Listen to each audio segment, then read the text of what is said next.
Welcome to Time Travelling Team, the weekly podcast where we review every story of Doctor Who right from the very beginning. I'm Tricia. And I'm Paddy. This week we join the Doctor and his friends as they encounter the former dominant race of Earth in Doctor Who and the Silurians. We will be talking about the Doctor, the companions and the villains, and giving our thoughts and a score out of 5 on the story as a whole. We'd also love to hear your thoughts on this story, so to join in the discussion you can check us out at Time Teamp, that's TimeTeamp on Facebook, Twitter and Instagram, or you can email us at timetravelingteamp@teamproductions.com. Now, Paddy, I will hand over to you for our usual story recap, if you please. Thank you very much. Episode 1. In an underground cave system, a group of potholers were exploring the vast network of tunnels when they hear a monstrous echoing growl. One of them enters a side tunnel and is attacked by a large reptilian creature, which mauls him to death. His colleague scrambles to safety, screaming for help. At Unit HQ, the Doctor is working on his new car, which he has christened Bessie, when he is brought a message from the Brigadier by Liz. The message states that he wants them to attend a meeting with him in the country investigating a scientific facility and its staff, but the Doctor is reluctant to go as he is not fond of taking orders. However, Liz convinces him to go by suggesting that they can visit the nearby famous cave system. The Doctor agrees to go, seeing it as an opportunity to take Bessie for a test drive. They arrive at the meeting, which is in a newly opened atomic research centre, which has been built at the edge of the cave system. The facility director, Dr. Charles Lawrence, is not happy with the delays that have been affecting the operations of the facility, and is also less than thrilled with the presence of UNIT. He urges his staff to make up the lost ground and then dismisses them from the meeting. The Brigadier then introduces the Doctor and Liz to him, as well as his number 2, Dr. Quinn, and the station security chief, Major Baker. Lawrence informs them that the facility houses a cyclotron, an advanced form of proton accelerator with the aim of transforming nuclear energy to electricity.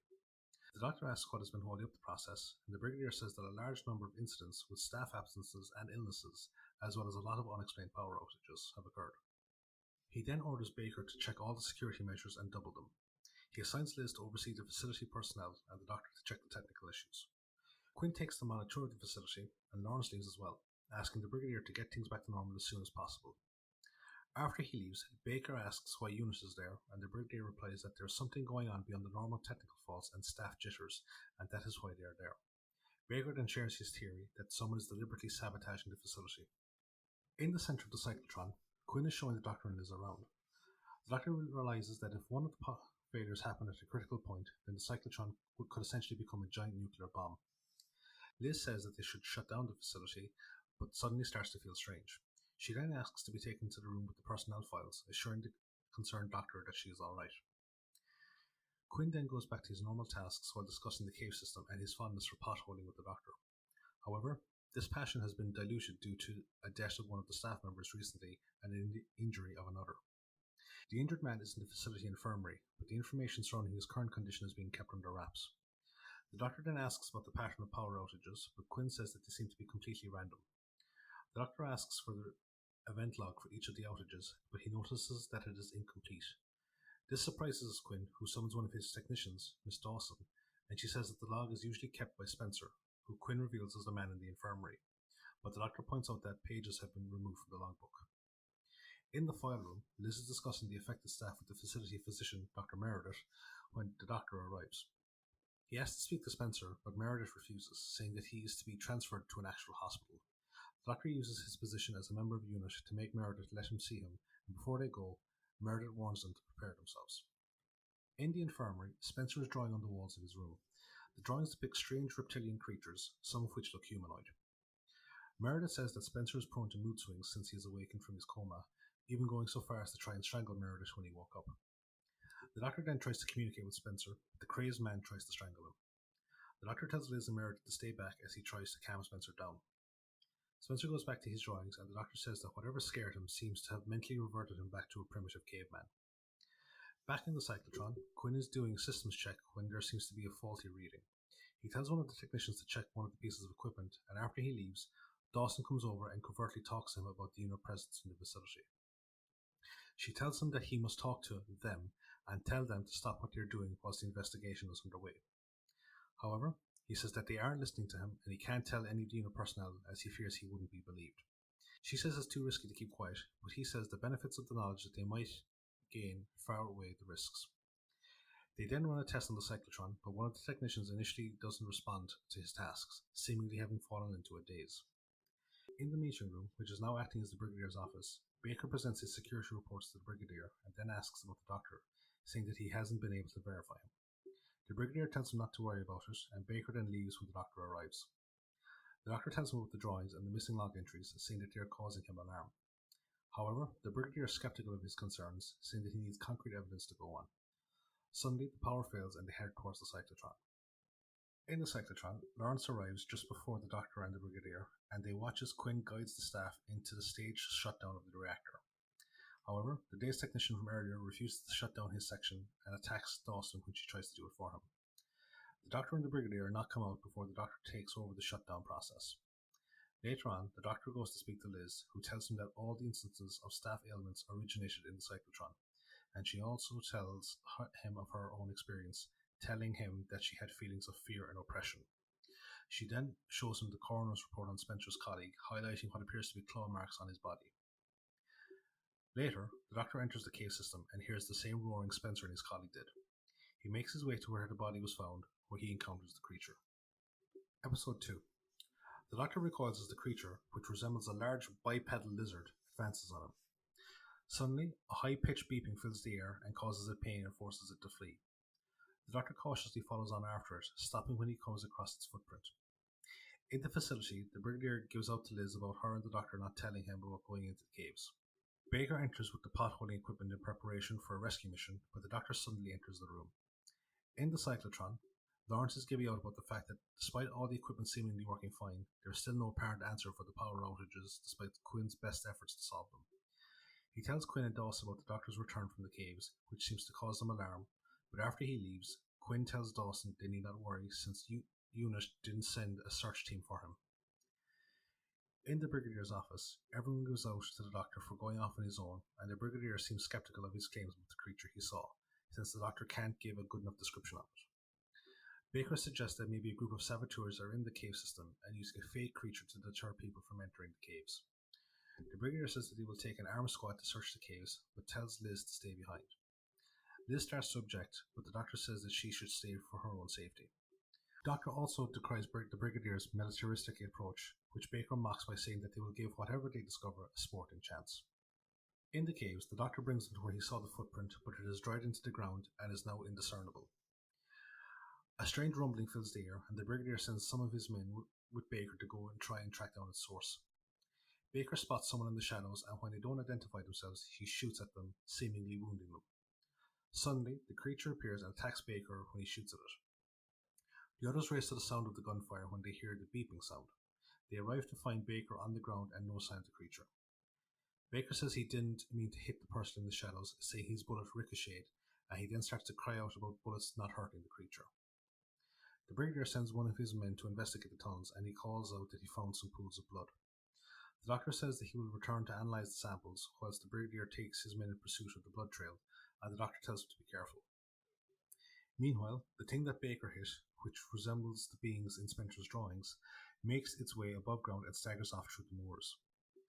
Later, the doctor takes the blood sample for analysis with Liz, and they both agree that it seems to be reptilian in nature. The Brigadier arrives and says that they lost the trail, but he has requested more men for a full-scale search in the morning. The Brigadier asks after Baker, and they say he sustained some cuts and bruises, and the doctor says that Baker was irresponsible by shooting at the unidentified thing in the shadows. He then points out that the creature was seemingly called off before both he and Baker were seriously injured, leading him to believe that whoever Baker shot at, of which there may be more than one, seems to be capable of controlling the larger creature. Meanwhile, out in the moors, the wounded creature makes its way into the barn of a nearby farmhouse. In the cyclotron, Lawrence is looking for Quinn, and Dawson says that he is no longer in the facility. The doctor arrives looking for him as well, and Lawrence says that he has most likely gone off to his cottage to work on a book he's been writing, but Dawson says he went home as he felt ill. He leaves, but tells Dawson to inform him when Quinn returns. The doctor comforts a visibly distressed Dawson and says that he is looking for Quinn to discuss the power losses. Quinn has actually gone into the caves, and as he is making his way through the system, he is suddenly bathed in a bright red light. The light leads him to a section of the wall that retracts, giving him access to a secret chamber filled with advanced technology. A voice asks him why he has come, and he replies that he has come to warn them about the unit search parties. The voice says that he is too late, and one of its people has already been attacked. Quinn then asks the voice to stop siphoning power from the cyclotron, but replies that they are still not ready to make their own power supplies. The voice then demands that Quinn help return the wounded creature to them, or else they will no longer provide him with the information he seeks. He reluctantly agrees, and they give him a summoning device, which will draw their wounded comrade to him. The red light then leads him out of the chamber. The following morning at the farmhouse, the farmer discovers the wounded creature and summons his wife to call the police. The creature then attacks the farmer, and his wife screams in terror as she goes to investigate the barn as well. In the Brigadier's office, Lawrence arrives and gives out about the lack of progress that unit have been making, going so far as to say that they have caused more problems than they have solved. The doctor then arrives and says that he has checked the entire reactor and says that there is nothing wrong with it, and therefore the power losses are being caused by an outside influence. He recommends shutting down the facility until the source has been located. Lawrence objects to this, and when the doctor suggests he is resisting because of the damage it will cause his career, he threatens to write to the permanent undersecretary and have units removed from the facility. After he leaves, the Brigadier gets a call informing him about the attack at the farm. They go to investigate, and the doctor says that the creature most likely attacked the farmer in self-defense, saying that he actually died from heart failure due to extreme fear. The doctor then goes to the hospital to interview the farmer's wife, who is taken there after being discovered in a near catatonic state. He draws a picture of one of the creatures from the wall on Spencer's room, and she confirms that it was similar to the one that attacked her husband. She also says that it is still in the barn, where Liz remained in order to do some forensic test. The doctor and the Brigadier rush back to the barn, where the creature attacks Liz. Episode 3. The creature knocks out Liz and then bolts the barn door after seeing a police car arrive. In Quinn's cottage, Dawson arrives and tells him that Lawrence has been looking for him. He shows her the device given to him by the creatures and tells her that he has been tasked with finding the wounded one. Dawson tells him about the incident at the farmhouse, although she is unable to tell him exactly what happened. Quinn then heads off towards the farmhouse. Back at the barn, the Brigadier's men manage to break into the barn, and the doctor goes to check on Liz whilst the unit troops search for any sign of the creature. Liz starts to come around, and she tells them that she saw the creature, which she says resembled a bipedal humanoid reptile. The Brigadier is then shown a section of the wall that has been smashed open, and he orders a search of the surrounding area. Quinn arrives, saying that he saw all the vehicles as he was returning to the facility and came to see what was going on. He is caught off guard when the doctor asks if he is feeling better, not realizing that this was the cover story Dawson gave earlier. Realizing the doctor is suspicious of him, Quinn makes an excuse to leave for the facility, but is stopped by the Brigadier, who asks him, given his familiarity of the area, about potential hiding spots. His suggestions are relayed to the various search parties, but they find nothing. Quinn apologizes for not being more helpful and then makes the leave before he is stopped by the doctor, who asks him to give Liz a lift. Quinn changes his story again and says he first needs to go to the local garage to fix an issue with his car, which may take several hours. The Brigadier leaves to organise a police escort for her, not realising he has cut short the doctor's questioning. Once he is gone, Liz points out something on the map to the doctor. If Quinn was originally intending to go to the village first, then he drove miles out of his way to come to the farm. Quinn drives out into the moors and uses the device to try and summon the wounded creature. He is spotted by one of the search helicopters, who goes to report it back to the section leader. The section leader then relays the information to the doctor and the Brigadier as they are driving past, and he also says that he heard the beeping signal as well. They then hear the signal again as Quinn continues his attempts to locate the creature. The duo drive off in pursuit of the signal, but they eventually lose it when Quinn successfully encounters the creature and helps it into his car so they can leave. They go to where they think they heard the sound coming from, and then stop when they see the creature's footprints in the muddy road. The doctor notices tire tracks leading away from the site, and the Brigadier orders all search parties to converge on their location. Back at the facility infirmary, Liz goes to visit Baker and informs him that the Brigadier has ordered him to remain there until he has been medically cleared to return to action. Liz asks him what he can remember of his attack, but he can't recall anything after firing at the figure in the shadows. Liz insists that he stay in the infirmary, but after she leaves, he starts to get dressed into his normal clothes. Meanwhile, at Quinn's cottage, the doctor arrives and enters the cottage despite Quinn's attempts to keep him out. The doctor notices the heat in the cottage, and Quinn tells him that the thermostat is broken and declines the doctor's offer to fix it. Quinn then shows his paranoia when the doctor compares the heat to that of a reptile house and asks the doctor to leave as he has important business to attend to. Before he leaves, the doctor says that they still haven't caught the creature. Back at the facility, the doctor and Liz search Quinn's office for any information that could explain his strange behaviour. They open a locked cabinet, and the doctor takes out some papers as well as a strange globe that shows the former supercontinent of Pangaea. The doctor then examines the documents and sees that they are full of information pertaining to the Silurian era. Dawson then enters and threatens to call Lawrence, but stops when the Doctor mentions his suspicions about Quinn and the caves. Dawson puts down the phone and begins to talk about how she warned Quinn to be careful, but she stops when the Brigadier arrives.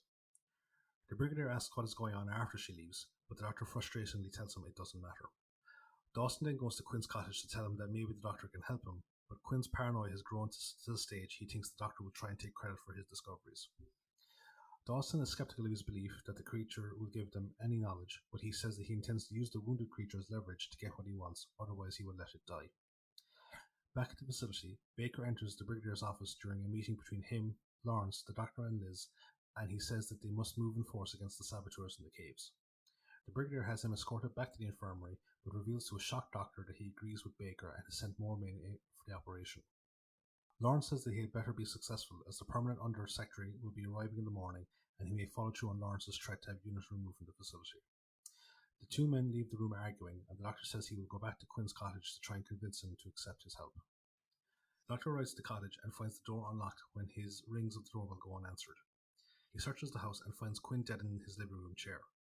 He spots the summoning device in his hand and he activates it. He then turns around in shock when the creature enters the room and advances on him. Episode 4. The Doctor extends his hand in greeting and asks if the creature is a Silurian, which it confirms it is with a nod. The Doctor then asks what the Silurian and his people want, but it hears the sound of an approaching car and flees out the back door. The Doctor calls afterwards, stating that unless it and the rest of the Silurians say what they want, the humans will most likely destroy them. Back at the facility, Baker incapacitates the soldier guarding him under the guise of needing assistance due to his injuries, and then flees into the caves. As he makes his way through the cave system, he accidentally enters a puddle of water which begins to froth over and stops him from moving.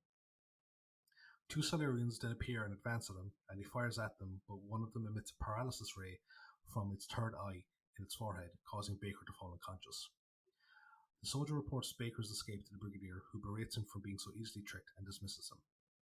Liz asks if they're going to try and find Baker, and the Brigadier replies that he has most likely gone into the caves to find the saboteurs and that they can recapture him tomorrow. The Brigadier asks where the Doctor is, and he grows angry when Liz tells him he went to visit Quinn. The Doctor then enters, but doesn't immediately inform him of Quinn's death, saying that he went there to discuss the cave system.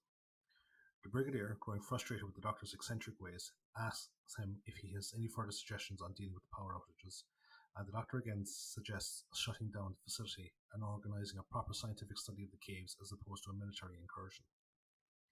The Brigadier then storms off, saying the Doctor is testing his patience, and once he is gone, the Doctor tells Liz about Quinn and his encounter with the Silurian. Liz asks why he didn't tell the Brigadier, and he tells her that he wants to find out more about them as he believes they aren't hostile by nature. Liz points out that the wounded Silurian attacked her, but the Doctor tells her that it was only doing so because it was trying to escape, hence why it didn't kill her. He then says that he intends to go into the caves again, and Liz demands to go with him or she'll tell the Brigadier. The Doctor reluctantly agrees and then produces a map he found in Quinn's cottage showing her a specifically highlighted route. In the caves, the Doctor and Liz are having trouble following Quinn's map, and Liz suggests taking a shortcut through a different tunnel. As they go on, the Doctor finds cartridges from Baker's rifle, and Liz spots his identification card on the ground near the puddle. The Doctor stops her just before she enters the puddle and throws a rock into it, causing it to froth over. They then go back to following Quinn's routes, and they eventually come across the secret entrance in the hidden chamber. Liz then hears the Silurian coming, and they go into hiding. They watch as it enters using the summoning device, and the Doctor uses the one that he found on Quinn to open the door after it. They then make their way through the hidden chamber, taking care to avoid the Silurians' roaming corridors. They hear Baker's voice, and they see him being held in a cage. He tells them the cage is being kept shut via an electronic lock, and when the Doctor asks if he has been harmed, he replies that all the Silurians have done is ask him questions about humanity, particularly their total population, food supplies, and weaponry. He says that they are clearly planning for an invasion, but the Doctor tells him not to resist when they interrogate him again, so that he might learn something about them. Their attention is then drawn to a nearby humming, and they go to take a look. The Doctor says it seems to be some sort of device used to awaken Silurians from hibernation, which leads him to believe that is the cause of the power outages. Baker then urges them to escape, and the Doctor promises that they'll be back for him. However, their way back is blocked by a large gathering of Silurians who are using various pieces of high-tech equipment. They try going another way, and they pass an alcove containing the giant creature, which the Doctor now realizes is some sort of guard dog. After they leave, Baker is questioned by two Silurians about humanity's dominance of the Earth, but he refuses to give specific answers. The Silurians then argue amongst themselves over the threat posed by mankind, and Baker overhears one of them suggest they should invade the surface. Up in the facility, Lawrence is inquiring about the power outage, as well as the absence of Quinn and Dawson, but no one knows where they are. The permanent undersecretary, Edward Masters, then arrives, and Lawrence leads him to the conference room to bring him up to speed on everything. Masters informs him that the fate of the facility is hanging on by a thread, and Lawrence says his efforts are being hindered by both Baker and the presence of UNIT, particularly the Doctor, who he deems crazy and impertinent due to the lack of respect he has shown Lawrence. Just then, the Doctor and Liz enter, inquiring about the recent power failure. The Doctor then says he needs to speak to the Brigadier, who just then enters the room and asks Masters about the current status of his reinforcements. Masters says he can't grant the request without actual proof as to what's in the caves, and the Brigadier says he will launch the mission with the personnel that he has on hand. The Doctor then forbids him from following through his plan, but both Masters and the Brigadier demand that he tell them what is going on. The Doctor and Liz tell them what they saw on the Silurian base, and the Doctor pleads with Masters to order the Brigadier not to go through with the incursion, but Masters says that he can't make any decisions without proof. The Brigadier says he doesn't want to start an interspecies conflict, but the Doctor says the likelihood of a fight breaking out due to the presence of armed soldiers seems inevitable. Instead, he asks to be given a chance to make contact with them in a peaceful manner. Just then, Dawson enters and informs the room that Quinn is dead, saying the Silurians killed him. She then reveals Quinn's encounters with the Silurians, and the Brigadier tells the Doctor that it's clear the Silurians are hostile, and Masters gives him permission to begin the mission. The Doctor asks Dawson if the Silurians ever gave Quinn a hint as to their intention, but she coldly replies that they need to be eliminated. The Doctor then tells Liz he intends to go into the caves to try and parley with the Silurians. Not long after he goes, the Brigadier leads his men towards the base, but they suddenly find themselves blocked in by dense walls that suddenly appear out of nowhere to cover the entrances. In the Silurian base, the Doctor arrives and informs them about the impending attack, but he is instead imprisoned with Baker. The two Silurian jailers begin to question him, and he tells them that he wants them and humanity to coexist peacefully, but the Silurians state they refuse to cede their rightful ownership of the Earth. One of the Silurians then informs the Doctor and Baker that the Brigadier and his men have been trapped and eliminated, and he then uses his third eye to attack the Doctor. Episode 5.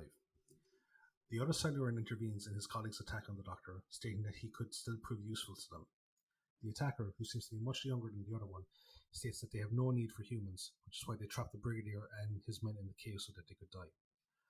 The older Silurian says that the humans far outnumber their people, and an action against them could lead to an all-out war. In the section of the caves where the unit forces are attempting to radio for help, but the signal can't get through due to the thick walls. The Brigadier second in command, Captain Hawkins, says that they can't get through the walls without some sort of explosive, so they would have to wait until the rescue squad is dispatched for them when they fail to check in. The Brigadier points out that they have food and water, but they only have enough air in the chamber to last them about 3 hours. In the facility, Liz is walking Masters through all the data she and the Doctor have gathered so far surrounding the issues plaguing the facility, which seems to refute Lawrence's statements about them being a hindrance to the operations of the facility. A call then comes through from the Unit Forward base at the entrance to the cave, informing them of the loss of contact with the Brigadier's team. Back in the Silurian base, the Doctor offers to act as a mediator between the two groups, but the older Silurian says their technology is superior to the weapons of the humans, but the Doctor says that they've only studied a small fraction of humanity's weapons. When he tries to tell them what they are, Baker attacks him to stop him from revealing anything, but he is repelled by the Silurian's third eye. The Doctor again says that he means no harm and only wants to help, and so the older Silurian lets him out of the cell. The young one goes to speak to the chief scientist about this and says the older Silurian, who is actually the leader of their people, is pushing them at risk by allowing the Doctor to view their control center. The scientist says that it might be beneficial for their people, but the young one says they can learn nothing from humanity, derogatorily referring to them as apes. In the caves, the lack of oxygen is starting to take its toll, as everyone is struggling to stay conscious, but one soldier is starting to give in to his fear and begins to act erratically. In the facility, Dawson walks in just as Masters gets an update saying that there's still no trace of the Brigadier's group. She urges Masters to send more men into the caves to find them, citing the ferocity of the Silurians based on what they did to Quinn. However, Liz argues against this and begins to tell them about the Doctor's attempt to parley with them, but stops herself before giving away any more information. The others then demand to know where the Doctor has gone. With no choice, she tells them what the Doctor has done, but Dawson and Lawrence thinks that he has gone to help the Silurians and probably help them ambush the unit forces. Liz then defends the Doctor's motives, saying that he is trying to avert the war, and Masters decides to wait for another update from the search teams before deciding what course of action to take. In the Silurian base, the Doctor inquires about the history of the Silurians. The leader says that they went into hibernation to avoid a great extinction event that they predicted when they detected a small planet approaching Earth. The Doctor realizes that the extinction event the leader is speaking of was when the Moon entered Earth's orbit, and says that they went into hibernation for nothing. As they are speaking, they hear Baker demanding to know where the Doctor is and shouting out that he is a traitor. The Doctor asks why they stayed in hibernation, and the leader says the equipment was faulty and only reactivated when the new facility acted as a new power source. The Doctor again offers to act as a mediator between the two races, as he has an idea. He suggests that the Silurians could build new cities in the hottest parts of the planet, places where humanity could not thrive. However, he asks that the Uniforces be released as a sign of peace towards the humans.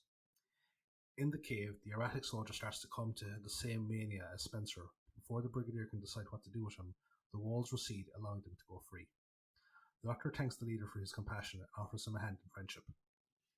The youngest Silurian barges in and berates the leader for attempting to make peace. He storms out and coerces the scientist into helping him overthrow the leader and defeat humanity. The scientist then hands him a biological weapon they once used on man's primitive ancestors so they can use it on Baker. Baker attempts to flee after he's brought out from the cell, but he is eventually recaptured and sent to the scientist's laboratory. In the facility, Dawson and Lawrence demand that Masters take action, but their argument is stopped when the Brigadier enters. He relates what happened in the caves, angrily informing a skeptical Lawrence that he lost him into oxygen deprivation caused by the trap. He asks where the Doctor is, and Lawrence snidely tells him about his parley with the Silurians. In the Silurian base, the Doctor confronts that he will act as an envoy for them, and he is left in the control room whilst the leader goes to inform his people.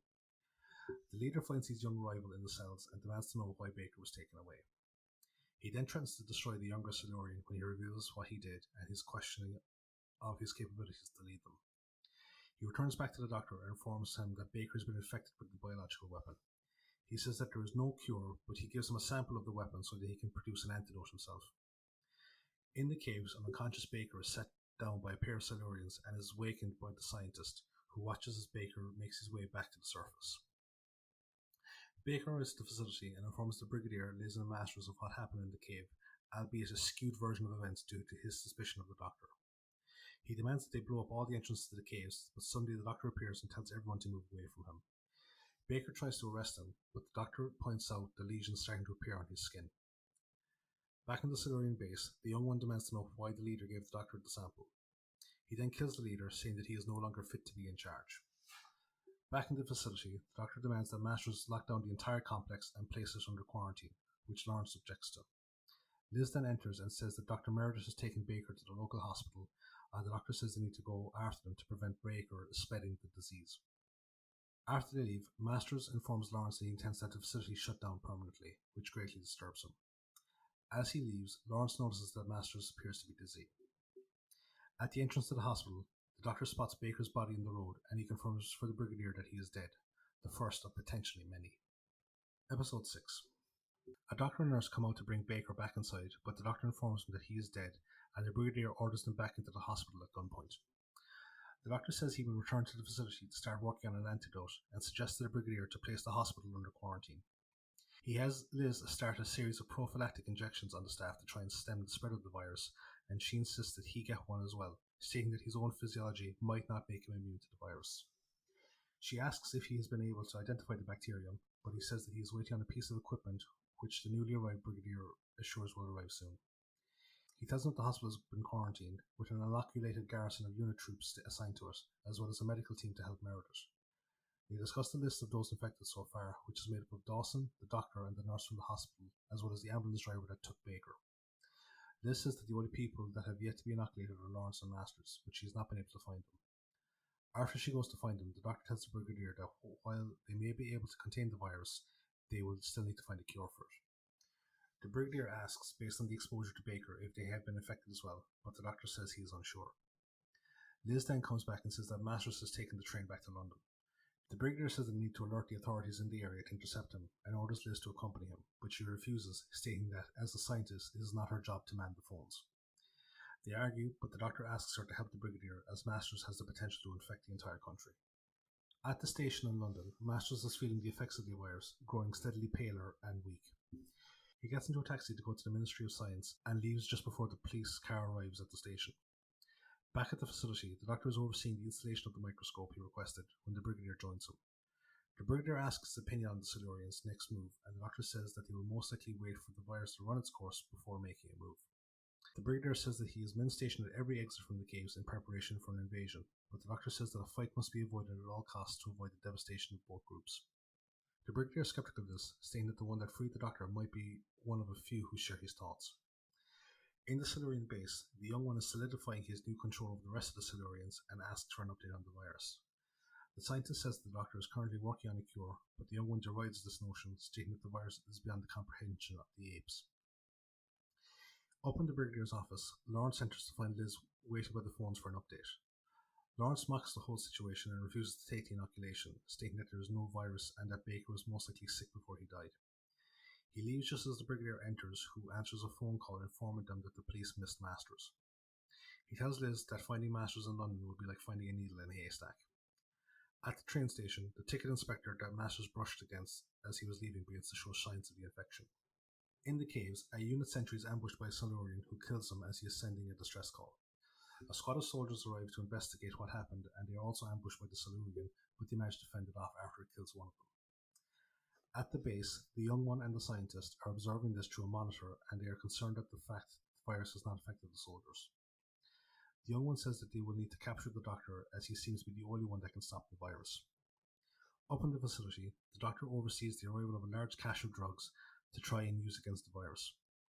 He asks Liz to get a blood sample from someone who's been infected, and he quietly hopes that he is not too late. This hope is shattered though when the ticket inspector, as well as several other commuters, begin to collapse due to the infection. The station is placed under police quarantine as ambulances arrive to gather up the infected. Outside the Ministry of Science, a very sick Masters is pursued by a pair of policemen before he falls to the ground dead. Liz returns with a blood sample taken from the ambulance driver and informs the doctor he is slowly getting worse. Together they attempt to test various drugs against the infected blood as the Brigadier attempts to stall outside interference from hampering their progress.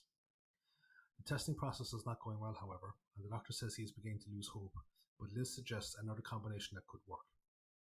Suddenly Liz starts to feel dizzy, and the doctor tells her to go to the infirmary for a booster shot. She suggests he get one as well, but he defiantly tells her that he is alright. However, after she is gone, he too begins to show early signs of infection. Liz arrives at the Brigadier's office just as he is informed of Master's death. He is telling her about the spread of the disease when Lawrence bursts in, showing advanced symptoms of the infection. Lawrence unloads all his paranoia and anger on them and orders them to leave, but he falls to the ground dead of a heart attack as he attacks the Brigadier. In the lab, the doctor has discovered the antidote, which is fortuitous timing as the first foreign death is reported in Paris. He goes to inform the Liz and the Brigadier, and they go to test it on the ambulance driver. The antidote is almost instantaneous as his pulse and temperature begin to return to normal. The doctor goes back to the lab to transcribe the formula so it can be transmitted worldwide, and after he leaves, Captain Hawkins arrives and tells the Brigadier that the Silurians have begun to advance out of the caves. In the lab, the doctor is writing out the formula when the wall behind him dissolves and the young one and the scientist emerge from it, having used the ray from their third eyes to cut through the rock from the caves into the lab. They then use their third eyes on the doctor, who collapses to the ground. Episode 7. Liz reports to the Brigadier that the antidote seems to be working perfectly, and he wishes that the doctor would hurry on with the formula, as the Silurians are advancing ever closer to the base, and he is bombarded with calls to send the cure for mass production. He dispatches Liz to see what's keeping him. Near the lab, a unit soldier comes across the Silurians, taking the doctor away, and they kill him before going back into the caves and resealing the hole they made in the wall. Hawkins comes across the body, and with the help of a technician, they move it. A short while later, Liz arrives at the lab and sees signs of a struggle, along with a balled up piece of paper containing multiple formulas. She presents this to the Brigadier moments before Hawkins enters and tells him about the body of the soldier, as well as the scorch mark on the wall where the tunnel was resealed. The Brigadier goes to investigate, whilst Liz tries to unravel the doctor's formulas. She manages to work it out and sends it to the unit's chief medical officer. The Brigadier and Hawkins return and tell Liz about the Silurians' infiltration and kidnapping of the doctor. Hawkins is dispatched to remove all non-military personnel from the facility, and the Brigadier thanks Liz for sending on the formula. She then urges him to mount a rescue mission for the doctor, but he tells her that his troops are barely keeping the Silurians at bay, and therefore he has no men to spare. In the Silurian base, the young one is infuriated to hear that the doctor has discovered a cure to the virus. The doctor says that this was in accordance with his leader's wishes, and he is horrified when he learns that the young one killed him. The young one then says that they must make the planet uninhabitable for humanity, but the scientist says that the dispersal units are inoperable due to insufficient power. The Doctor says that they will not be able to siphon off any more power from the facility as the reactor has been shut down due to their previous interference. The young one says that they will invade the facility again and force the Doctor to reactivate the reactor. The scientist orders his subordinates to prepare the hibernation chambers to revive the rest of their people once they get the reactor back online. Up in the facility, the fighting has caused the emergency generators to kick in, but it does not restore the communications lines, and as a result, the Brigadier is unable to contact his men in the caves.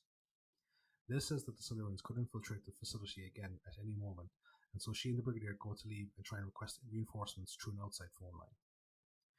They try the elevator near the lab, but they turn around when they hear the arrival of the Doctor and the Silurians. The Doctor tells the Brigadier to lower his weapon lest they kill him. He insists that he needs Liz's help, but the young one orders the Brigadier to be killed. Suddenly Hawkins appears and fires at the Silurians, but he is quickly killed. The Doctor says he will refuse to help the Silurians if they kill anyone else, but the young one again says that unless he helps them, they will kill everyone. With no other choice, the Doctor agrees and leads them to the cyclotron. He angrily berates the Silurians when they kill a technician upon arrival, and once again demands that they stop. The Brigadier demands to know what he is doing, but the Doctor orders him to keep out of the way. The dispersal unit is then brought in, and the young one informs the Doctor that it is a microwave dispersal unit that will target the Van Allen radiation belt. Overhearing this, Liz explains to the Brigadier that if the belt is destroyed, then all life on Earth will die due to extreme heat, all life that is except the cold-blooded Silurians. Once the machine is connected, the Doctor requests Liz's help in starting the reactor. Once they are out of earshot of the Silurians, the Doctor tells her that on his signal she is to lower all the uranium control rods into the reactor at the same time. Liz starts to protest, but the Doctor tells her to trust him. The Doctor tells all the technicians to go about their normal tasks and then starts the reactivation process. He goes through the normal first few steps and then gives Liz the signal, and the resulting surge in power destroys the dispersal unit. The Doctor then announces that due to the power surge, the reactor will soon explode, taking the facility with it and irradiating the surrounding countryside. The scientist says that they can return to their hibernation pods to wait out the radiation, and he then orders the humans to be killed, but the young one instead orders them to be locked inside so they can die from the radiation. The Brigadier congratulates the Doctor on his bluff, but the Doctor tells him that they still need to leave the facility as it would still explode. However, the Brigadier tells him that the power is still out and they won't be able to escape in time. In the Silurian base, the scientist tells the young one that the awakening system for the hibernation units is still malfunctioning, so someone will need to stay awake to reawaken the others when the radiation is dissipated. The young one says that he will stay behind even though he knows he will die. He tells the scientist that he will be the new leader after they wake up, and he tasks him with eradicating the surviving humans. Up in the cyclotron, the Doctor is rewiring the control panel for the reactor in an attempt to shut it down. After a few failed attempts, he decides to fuse the control of the neutron flow, which short-circuits the control panel, but succeeds in shutting down the reactor. Later, the Doctor enters the Silurian base to find them all in hibernation. The young one then appears and says the Doctor tricked them. The Doctor replies that he was able to shut down the reactor, and the young one says that he will kill him before waking up the others. He attacks the Doctor with his third eye, but the Brigadier appears and shoots the young one several times, killing him. The Brigadier asks why the Doctor came down, and he replies that he wants to know how to work the hibernation equipment so he can revive the Silurians one by one, so he can reason with them to live in harmony with humanity. This seems to surprise the Brigadier, but he says nothing. Later, the Doctor and Liz depart to get some analysis equipment and a team of scientists to help them examine the hibernation equipment. The Doctor tells the Brigadier to make sure that no one goes into the caves whilst they're gone. The Brigadier then tells them to have a safe trip, and after a curious pause, the Doctor and Liz leave. Once they are gone, the Brigadier asks one of his men if the explosives are ready, and orders them to be set off once the Doctor and Liz are well clear. He tells the soldier to make sure that the Silurian base will be sealed off permanently. Inside the base, the mortally wounded young one gets up to try and revive one of the others. Out on the road, Bessie is broken down, but the Doctor locates the fault in the engine and clears it. Just as they are about to leave, they see the explosions go off at the various cave entrances, which also cause the base to be destroyed, and the young one dies due to falling debris. Liz says the Brigadier must have received orders from the Ministry to do so, but she reassures a hurt and haunted Doctor that she knew nothing about it. The duo then drive off, lamenting the loss of an advanced civilization. End of the story.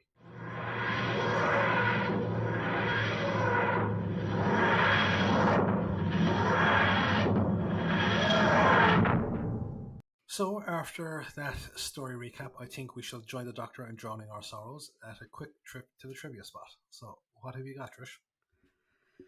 Cool. So Doctor Who and the Silurians aired from the 31st of January to the 14th of March 1970. The writer of the story is Malcolm Hulke. Now, this is the third Doctor Who writing credit from Malcolm, but it's the first where he was the sole writer. So his previous two stories were The Faceless Ones, which he did with David Ellis, and The War Games, which he did with Terrance Dicks. We'll see his work again a little bit in The Ambassadors of Death. He's uncredited there on rewrites. Also, Colony in Space, The Sea Devils, Frontier in Space, and The Invasion of the Dinosaurs. Malcolm also wrote the Target novelization for the story, which is actually called Doctor Who and the Cave Monsters, which bit of a shit title. Yeah.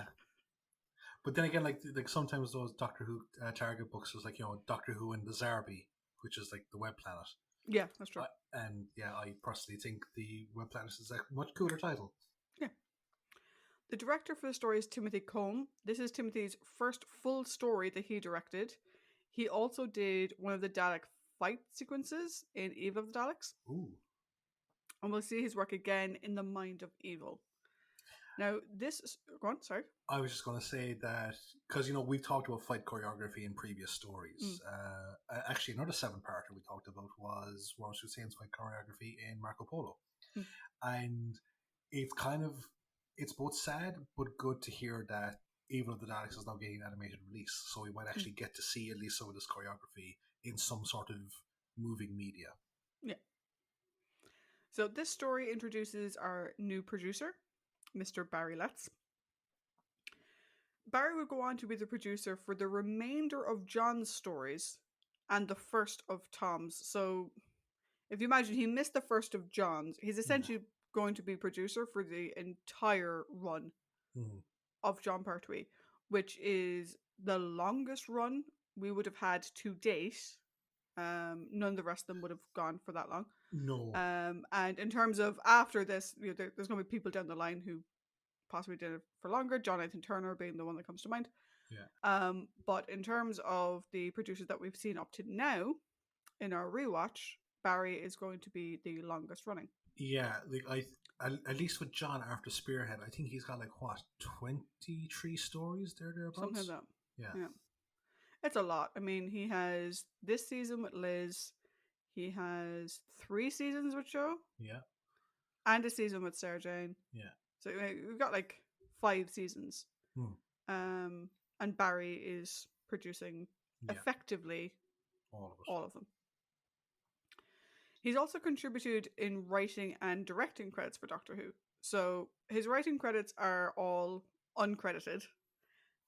So he did some work on the Daemons. Did we decide on that? No, not yet. That's going to be an interesting one. If we go with the Philip Pullman pronunciation, because that's the same spelling, I'm going to go with Demons. Yeah. The Time Monster, The Green Death, and Planet of the Spiders. His directing credits, we had Enemy of the World, which is a big favourite of ours. He has some uncredited directing credits for Inferno. He also has Terror of the Autons, Carnival of Monsters, Planet of Spiders, and The Android Invasion. He's also written a number of Target novels, BBC audio stories, and Big Finish stories. And Paddy, we may have mentioned this before, but I'm going to say it again. He wrote The Tau Connection. You both love and hate Barry, that's for that. Yeah, I do. Barry passed away back in 2009. Now, this story is technically missing, quote unquote missing, because the master tapes were wiped. However, it was recorded in several other formats, so we still have it. Yeah, you can kind of tell, and I think it's the same with scatterings of episodes throughout John's run, because the color versions of them are missing, and they only have the old black and white tapes. I think we see. I know we definitely see it in Invasion of the Dinosaurs. I know that comes up there, and in the initial release of Ambassadors of Death. Yeah. Now, in the intro, I called it Doctor Who and the Silurians. And I keep calling it Doctor Who and the Silurians. The reason for that is There's a bit of a miscommunication, and so this story, the title sequence, as opposed to saying the Silurians, which is what the title would usually be, actually says Doctor Who and the Silurians. So usually when people are referring to this story, it's the only story that really gets referred to as Doctor Who and the, Yeah. as opposed to just the Web of Fear or the Enemy of the World, whatever. So I always refer to it as Doctor Who and the Silurians. And before we go any further, I feel like we kind of missed a beat last week when we talked about the start of John's era, because obviously the start of John's era is the start of a new intro for the show. Yes. And this one is incredibly fucking psychedelic. Oh yeah. Because as always, John's face will appear on screen, but this time it's through like almost like a kaleidoscope of different colors and different like wave formats, all this kind of stuff. It's like a 70s disco scene. But actually, and I think I pointed this out to you years ago, if you pause it at just the right moment, John's head forms Darth Vader's helmet with the surrounding colors. You're going to have to like find that now, pause it, screenshot it, and put it on Twitter, right? Pretty much. But again, it's one of those only things that only I can see. Yeah. Like if you take a look at Portugal and Spain and you cut off Portugal, you're left with Elvis's head. That's pretty good. So this story introduces Bessie, one of the most pivotal introductions of Doctor Who history of a car. Yeah. So on screen, the license plate reads Who won. Yes. The actual license plate for that car, though, was MTR5 because Who won wasn't available. It was already registered to somebody else. So they did create a special Who won license plate, though, and that was used on the car when they were filming on private ground. In order to drive it on in public, like when they're driving through the town, on the way to the base, or whatever, they had to get special permission from the police because they were technically driving a car with the incorrect license plate on it. Which because you never think about it in movies and TV shows, the whole deal with license plates. Do you know, are those the real license plates? Are those specially created license plates? And what's the legal implication of driving a car on a public road with the incorrect license plate? When I saw it, I was like, oh, that's really interesting. I find random things interesting, though. This is one of only 11 televised stories of Doctor Who not to have the TARDIS in it. Yeah. Which is interesting. Is it the first one? No. I suppose Mission to the Unknown. Yeah. I think there's another one as well that didn't have a TARDIS in it. I think. I know. It's not the first one, I know. Yeah. This story, I like the way you ended it there. That he was saddened at, the destruction of this sentient race. Originally, it was going to end with him saddened by the loss of the knowledge the Silurians possessed. Yeah. And Barry said no. Barry was a Buddhist, and he was very much...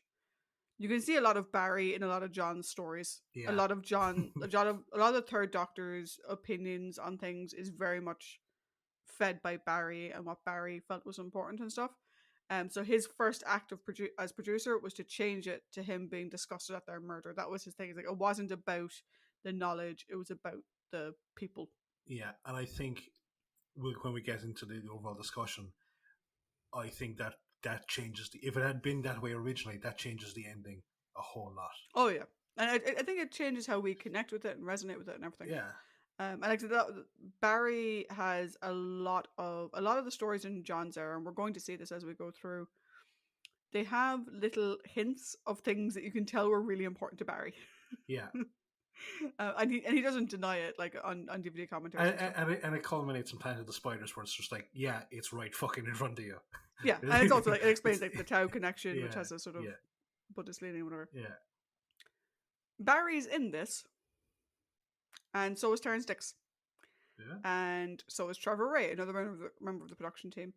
So in the Marylebone station, so the the train station, Barry and Terrence were both rail passengers, and Trevor Ray, who's another member of the production team, He was actually the ticket collector that, Yeah. Missy passes out. Barry hated it. Barry was an actor, I believe, at one point in time. And he hated the idea that them having these little cameos of putting themselves in the show deprived actual actors of work. And so cameos weren't allowed after that. Barry was very much an actor's director and an actor's producer. And he didn't like the idea that they had essentially taken money out of working actors' pockets so that they could have a little cameo of seeing themselves in their show. And so after this, no more cameos. So let's go on to the cast that got paid to be in it. The actual cast that should have been in it. So as Quinn, we have Fulton McKay. Yay! I'm sorry. I am a huge fan of the show Porridge. And when I saw Fulton was in it, I was like, "It's Mr. Mackay! It's Is it Mackay or McKay? This reminds me of the prime of Miss Jean Brodie and how they pronounce Mackay. Everyone calls him Mackay in the show. But I don't know if it's the exact same spelling. That's the one thing I don't really know. But it's spelled the same. Yeah, so I think it might be Mackay. But I was like, his character's amazing. There are only two rules. One, you don't write on the walls. Two, you obey all the rules. It's such a good show. Given how much you love him, you may be interested to know that he was actually considered for the Fourth Doctor. Oh, that'd be an interesting take. Yeah. I think it would have been really weird. It would have been. It would, like when you hear about all these like people that were considered for various parts of the show, like Brian Blessed. I love the guy, but yellow face Brian Blessed. No, thank you very much. Fulton's non-Who credits include Porridge, Man's Best Friend, the UK version of Fraggle Rock, which I didn't even know was a thing, Local Hero, Crown Court, Going Straight, which I think relates to Porridge. It's a one-season spin-off. Yeah. Dad's Army, Z-Cars, and The Avengers. Fulton passed away in 1987, and I do have the Fraggle Rock theme tune stuck in my head.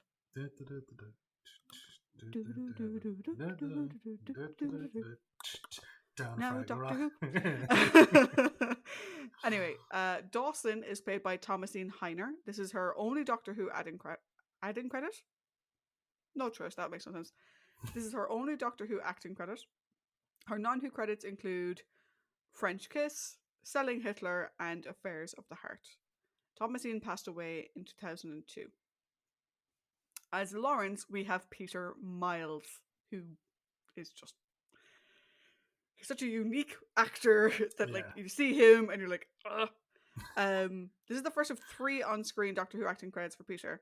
We'll see him again in Invasion of the Dinosaurs, and the one that probably comes to mind for, I don't know, but it was the one that comes to mind most for me is Genesis of the Daleks. Yeah. Where he plays Nider. Where literally every time I see him, I just hear someone in the back of my mind going, Nider. It's like I can hear Davros talking to him, even though it's a completely different episode. Yeah. He has also contributed to a number of audio stories as well, which is great. Peter's non-Who acting credits include Possessions, The Bill, Blake 7, Z-Cars, Warship, Poldark, Moonbase 3, and The Doctors. Peter passed away in 2018. As Baker, we have Norman Jones. This is the second of 3 Doctor Who appearances for Norman. We previously saw him in The Abominable Snowman as Krishong, and we'll see him again in The Mask of Mandragora as Hieronymus. Just like that voice, like it's so bloody resonant. I love it.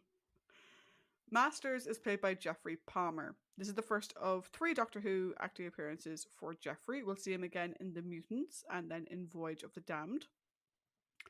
Outside of Who, his acting credits include The Pink Panther 2, As Time Goes By, which I think is probably his best known role, at least for me. Blackadder Goes Forth, Fawlty Towers, The Sweeney, Now Take My Wife, The Ratcatchers, The Avengers, Harper's West One, and The Army Game.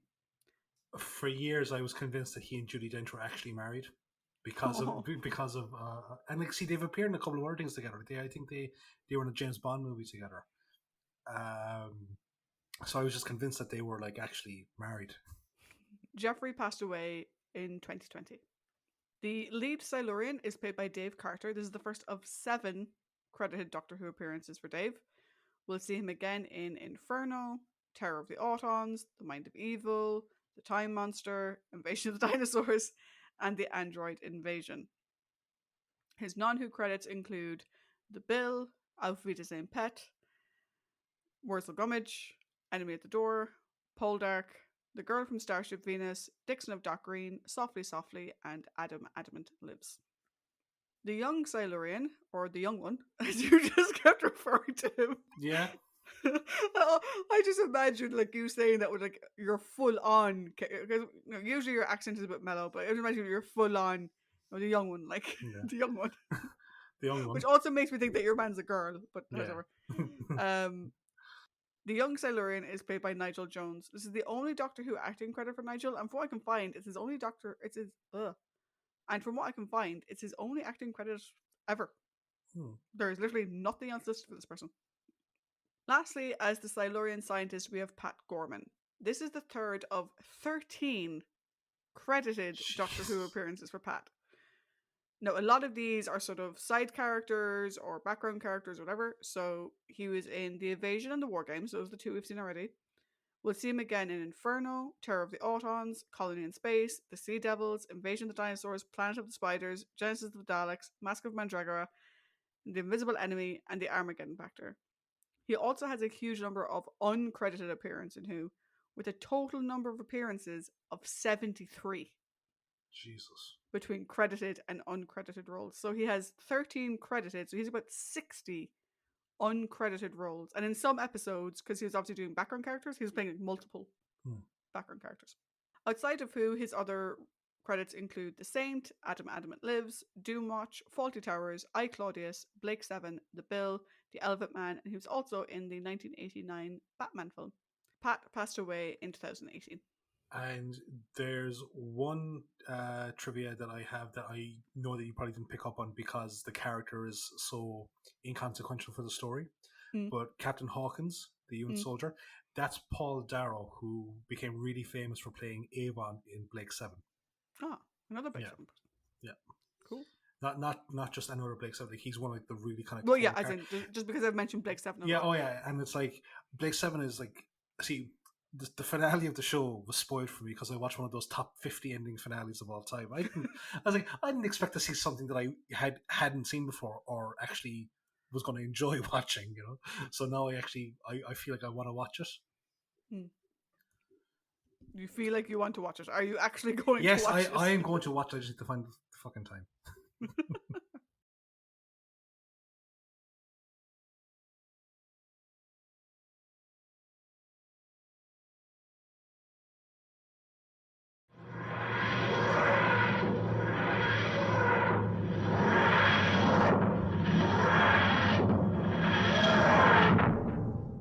So we have done the trivia, we have done the summary. It is time to get to the discussion. So, as per usual, we will be discussing the Doctor and the companions, and then we'll be discussing... Now, usually we do heroes and villains. Sometimes it's kind of hard to put people into a specific category when it comes to that. Like when it comes to story-based companions, prominent characters, and villains. So this time, correct me if I'm wrong, we're doing humans. Yes. And Silurians. Yes, we are. With the exception of Liz and the Brigadier. Well, yeah, well, they're companions, so they're keeping their section. But the story-based companions, all the other major characters have been kind of like we did with the Ark. Yeah. They've been divided into their respective species. Yeah. So starting it off, we have the Doctor. So I think this is a great performance from John.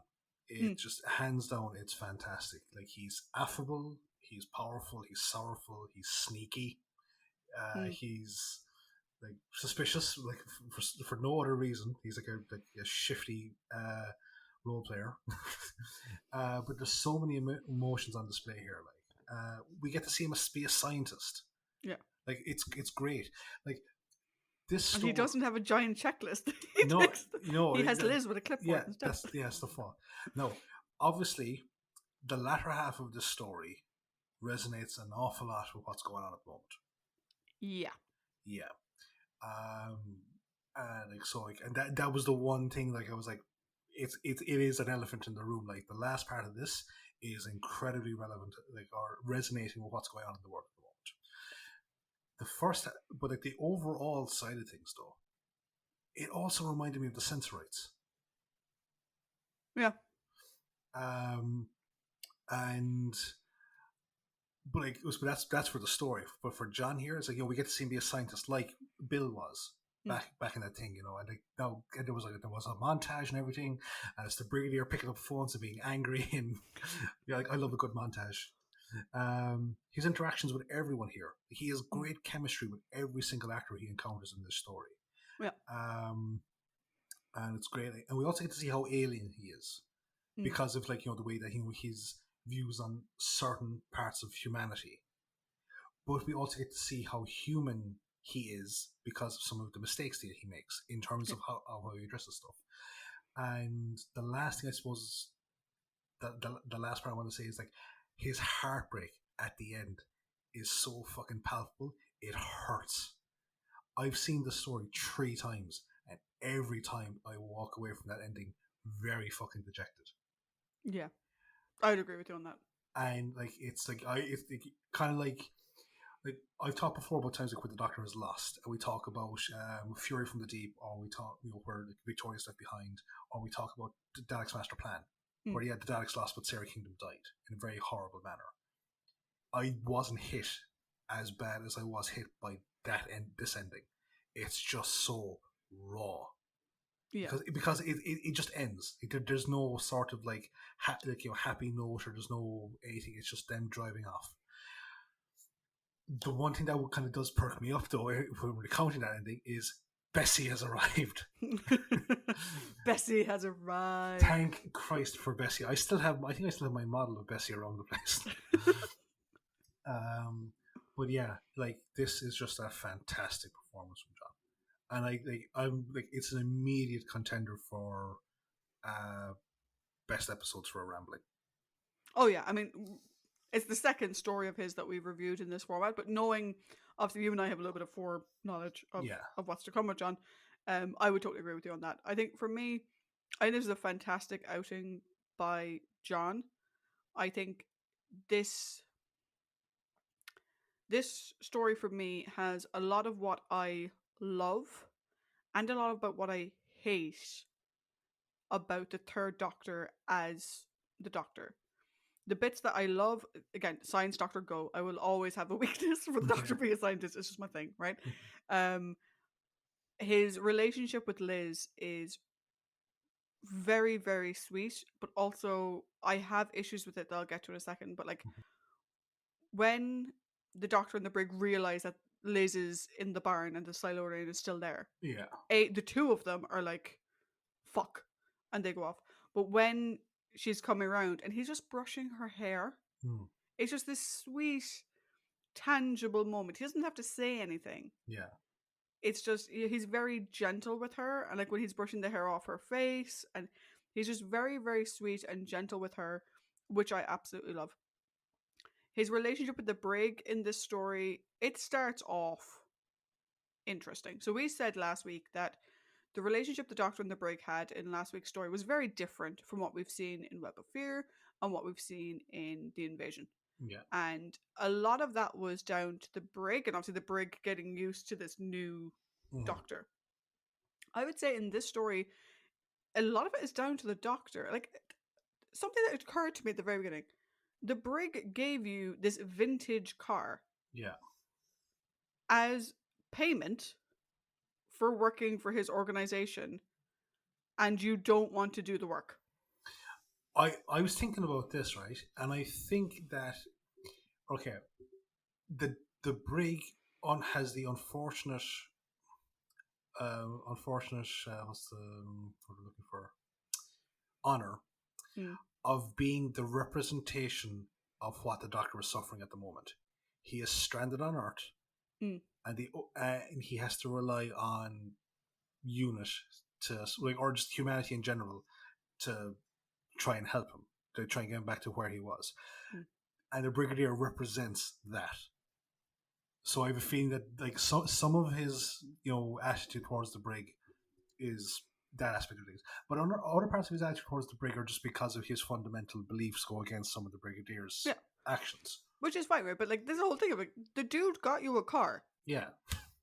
And the first, from our perspective, the first thing he asks you to do, you say no. Yeah. And it's like, he's your employer.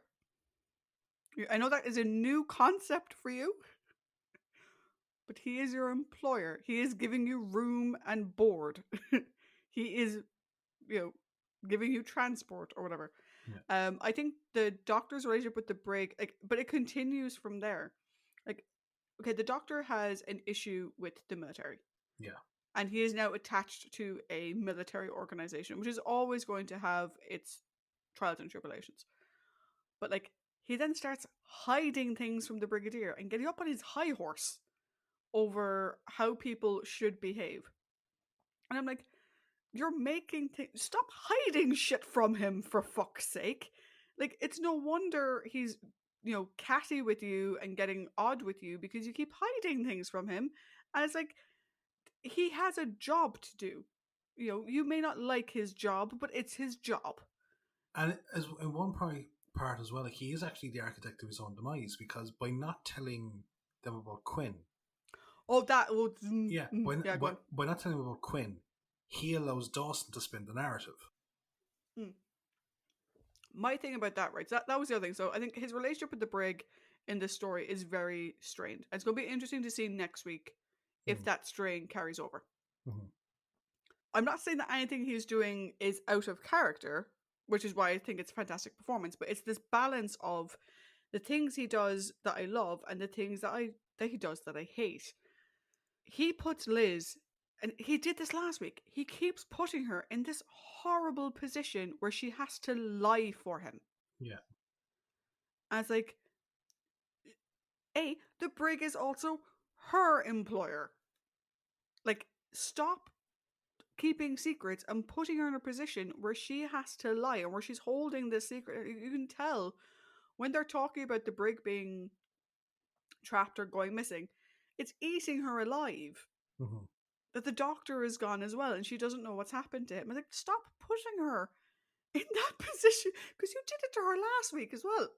Do you know? And I love the fact that like she stands up to him and basically says, "You're taking me with you, or I'm going to tell the brig," because she's just like, "I'm fucking sick of this shit." Don't blame her. Like, the other side of it then though is how he, and this is the thing with this Doctor, and this is a little bit of Barry, right? So the Doctor has this higher morality in comparison to the humans around him. And for all he gives out about the other Time Lords and whatever, he is still a Time Lord and he still thinks himself and his ideas are superior to everybody else's. Like, the fact that he didn't tell anyone about Quinn. Yeah. How fucking dare you? And it just reminds me of The Wheel in Space, where he didn't tell anyone about her either. Yeah, that's actually a good point. And this is this is this thread of carrying over from one Doctor to the other, and I'm like, you left that man, whatever Quinn had done, whatever his failings, you left his body sat dead in his home and told nobody. Only for the person in the story, and possibly the person in his life who was the closest to him, to come upon it by herself. And you say, yeah, it allowed what the fuck's her name? Dawson to spin the narrative. She also saw a man that she clearly has great respect for dead in his home, and he'd been dead for hours. And someone out there knew and told nobody. Like, the Doctor's all about like respecting people or whatever. He clearly has no respect for the fucking dead in this story, because he just walks off and leaves them there. Well, no, he does close his eyes. That's great. That's fantastic. What about seeing that his body is taken care of? What about letting people know, letting his loved ones know? I mean, I was just like, dude, stop keeping that from people. So for me in the story, it's got all the bits I love. Amazing relationship with Liz. I do quite like the banter with the brig because it's two very formidable people coming up against each other and, fighting for what they believe in. I love the fact that he's constantly looking for the peaceful approach, but like the high horse has got to go. And I know that it won't, because that's just who he is. But I think because this doctor, in comparison to all the others, I don't know if you saw this as well, the third doctor is probably the most independent doctor we've had so far. Yeah, I can He kind of doesn't see that. need anybody to come with him. He doesn't particularly want anyone to come with him. Yeah. He's quite happy to fuck off and do his own thing. And it makes him that much more isolated, Mm. Like, the way he was defending the Silurians is very commendable. But Liz had a point. That Silurian did attack her. And yeah, he was like, oh, but, it was just trying to escape. It didn't need to attack her to escape. Her back was turned to it. It chose to attack her. He has no idea what this human woman is like. Yeah, or how frail she may be. How or... frail she may be, what kind of response she would have. That Silurian had no idea that maybe he could have interacted with her and she would have been fine. That Silurian chose to attack her. Yeah. And to say, like, oh, well, he didn't mean... Like, you don't fucking know that. You don't. Like, one of them didn't attack you. Well, good fucking luck for you then. But yeah, I think for the second story, it's an amazing outing because like, I'm giving all these negatives, like all these things that I don't like, but they're what make him a well-rounded character. He is not one-dimensional, and that's fantastic to see. And it makes for a very interesting and intriguing story. So it sounds like I was kind of ragging on him, and in some ways I was, but it made the story all the better for it. Like, yeah, no, but we've talked, obviously we've gushed about the first Doctor and we've ragged on him for some of his, inappropriate behavior in certain stories that we actually liked him in. So, I think it just, again, it keeps the character going with the sense of there's light and dark, and it always makes for interesting stories. I think. So will we move on to Liz? Liz puts up with a lot of guff from both the Doctor and the Brigadier. Oh, she puts up with an unbelievable amount of bullshit. Unbelievable. I will say one thing, right? I'm going to say this outright. Because I have something to say about Liz and the Brig later on. Her interaction with the Brig, where he said, Miss Shaw, come with me, I need you, whatever. Yeah. She was in the wrong. Where she's like, I'm helping the Doctor. I'm a scientist, not a phone person. Yeah. She was in the wrong. For two reasons. A, he's her employer. And you don't just get to say no in that situation. And not with that attitude either. But two, this is a pandemic situation. It's all hands on deck. And he needed a scientist on the fucking phone. Like, she was totally in the wrong. She got indignant over it without even asking what he wanted her help with. And when it cuts to her later on the phone, she's helping liaise with him and she's talking to the doctors while the Doctor is doing his research. And it's like, don't get fucking uppity about it when you don't have reason to. Like, I work my job, I do training and process governance, that's my job. When I first got my job, I was doing content development. And one day I got a request saying, I hadn't been on the phone for months. I wasn't a customer service agent anymore. I wasn't even part of that team anymore. Yeah. There was an emerging issue. There was calls flooding in. We need you to answer phones. And I said, okay. Because it's an all hands on deck situation. Your pride does not get to come first.